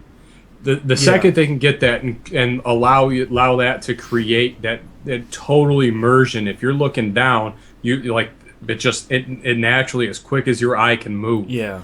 I think if they can capture that, it might be the best thing ever. Yeah. Yeah. From what I understand of the Oculus Rift, you probably won't see it on a console. Yeah, it sounds like they're not very interested in working with console makers either. It seems like they find it too restrictive, which I totally understand for something like that. Yep. Because the way they have to split the video, they have to run one video for each eye. Mm-hmm. And the way it works just isn't conducive to the type of limitations you have when coding for a console. You can't you can get down to the hardware, but there's still limits on what you can do with it. And and it seems like one of the big draws for the Oculus Rift is, I found this really cool site with like 30 cool Oculus Rift games on them. I'm just going to start downloading them and trying them out. And if you paid $60 for a game, imagine... All right, so let's compare this between PC and consoles. If you imagine the problems that everyone is still having with the Wii U, not understanding that it's not... You can't buy a Wii U game and put it in your Wii because that still continues to be a problem. Yeah. Nevertheless, I need a Kinect for this game and I have to go spend all this stuff and it doesn't work on my con. Imagine if you bought a $60 game and you brought it home and you didn't see whatever it said on the box. It says Oculus Rift required, and you're like, I have to spend like $200 for this thing I put on my head to play this other. What? I feel like unless the same problem with the Kinect. If it doesn't come in the box with the console from day one, it's not going to go anywhere. Yeah. And I don't think that's a thing. I don't think that's going to happen. Not this gen. I don't think it can. I think PC is the perfect stomping ground for the Oculus Rift. It just, someone can go in and make a really cool game that scares the poops out of you, and they spent 2 weeks making it, and it's free. Exactly. Yeah. I also think that John Carmack joining the Oculus Rift team full time gives it a lot of weight. It gives a lot of legitimacy. That's gonna make some. That's gonna make some people. That's gonna turn some heads. It's not his side project anymore. Yeah, he quit id. Yeah. Like, he's done with id, and he's working on Oculus Rift. To talk about that last week. I think that was huge. Mm-hmm. I completely forgot about it until now. I was like, oh right, he's full time with Oculus Rift. Yeah. Awesome. And they're supposedly making a better Rift. The next version of the Rift is going to have 1080p screens in it, and screens that are a little bit higher quality. Yeah. So. Oh man, that's gonna break your eyeballs. Yeah, but I think that's gonna be the retail. It sounds like that's gonna be the actual retail version, not the dev kit one. Yeah. So, yeah, I don't know. I think it's a really cool idea. I honestly, I really want nothing to do with it because I'm dizzy a lot of the time anyway, just existing. So strapping something like that on my face is probably not the best. Yeah, it depends. It can't be any worse than the eyeglass. Do you remember those? The eyeglass? Oh, yeah, the Sony thing. Yeah, where it had like this huge contraption that you had on your face. That's right. Oh. And the only game that supported it was like Mech Warrior. Something dumb, yeah. Oh, man. Jeez. That was called. So many missteps. All right, well, that's all of our emails and tweets and stuff. We got to actually go off and record our top 10 episode for later this month. Woo! Please visit us at tvgp.tv or e1m1.com. Brand new. Go check it out. Feedback appreciated. You can follow us at tvgp on Twitter. Email us tvgpfans@gmail.com. Everything else is on the right-hand side of the page. Please don't forget to join the forums. Mark yourselves on the map. Join us for Monday Night Game Night. That is 10 p.m. EST. That is Left 4 Dead 2 on the 360. Also, Thursday night game night on our Steam group. Join the group. You'll get a reminder because they're pretty good about that. I don't know which one of these two is farting, but it stinks in here. Thanks, dogs. Yeah, just kind of wafted up into my nostril caves. Yeah, that's I missed last week, but hopefully I'll be able to catch up soon now that I'm got a little bit more free time. Yep. There's currently a vote on for the next TVGP Game Club game. Go ahead and hit the forums to vote on that. It'll be closing relatively soon. I don't know what the status of that is. That's votes are coming in. That's all. Yeah, votes are definitely coming in. Your vote counts. Yeah, I mean, I'll play anything at this point. So vote for what you want to play. And yeah, that's it. And don't forget, you can watch this dumb show be recorded live every week, now with chat, saved in the archive at twitch.tv/E1M1Network. Watch it on your PS4. And whenever the app comes out for Xbox One, you can watch it there too. Indeed. Yeah. Streaming on next-gen consoles. That's true.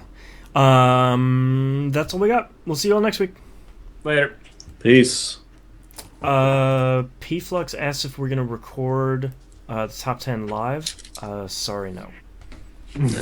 I'll probably record it to tape and then upload it to Twitch later or YouTube. There you go. That's not a bad idea. Let's check what voting is looking like.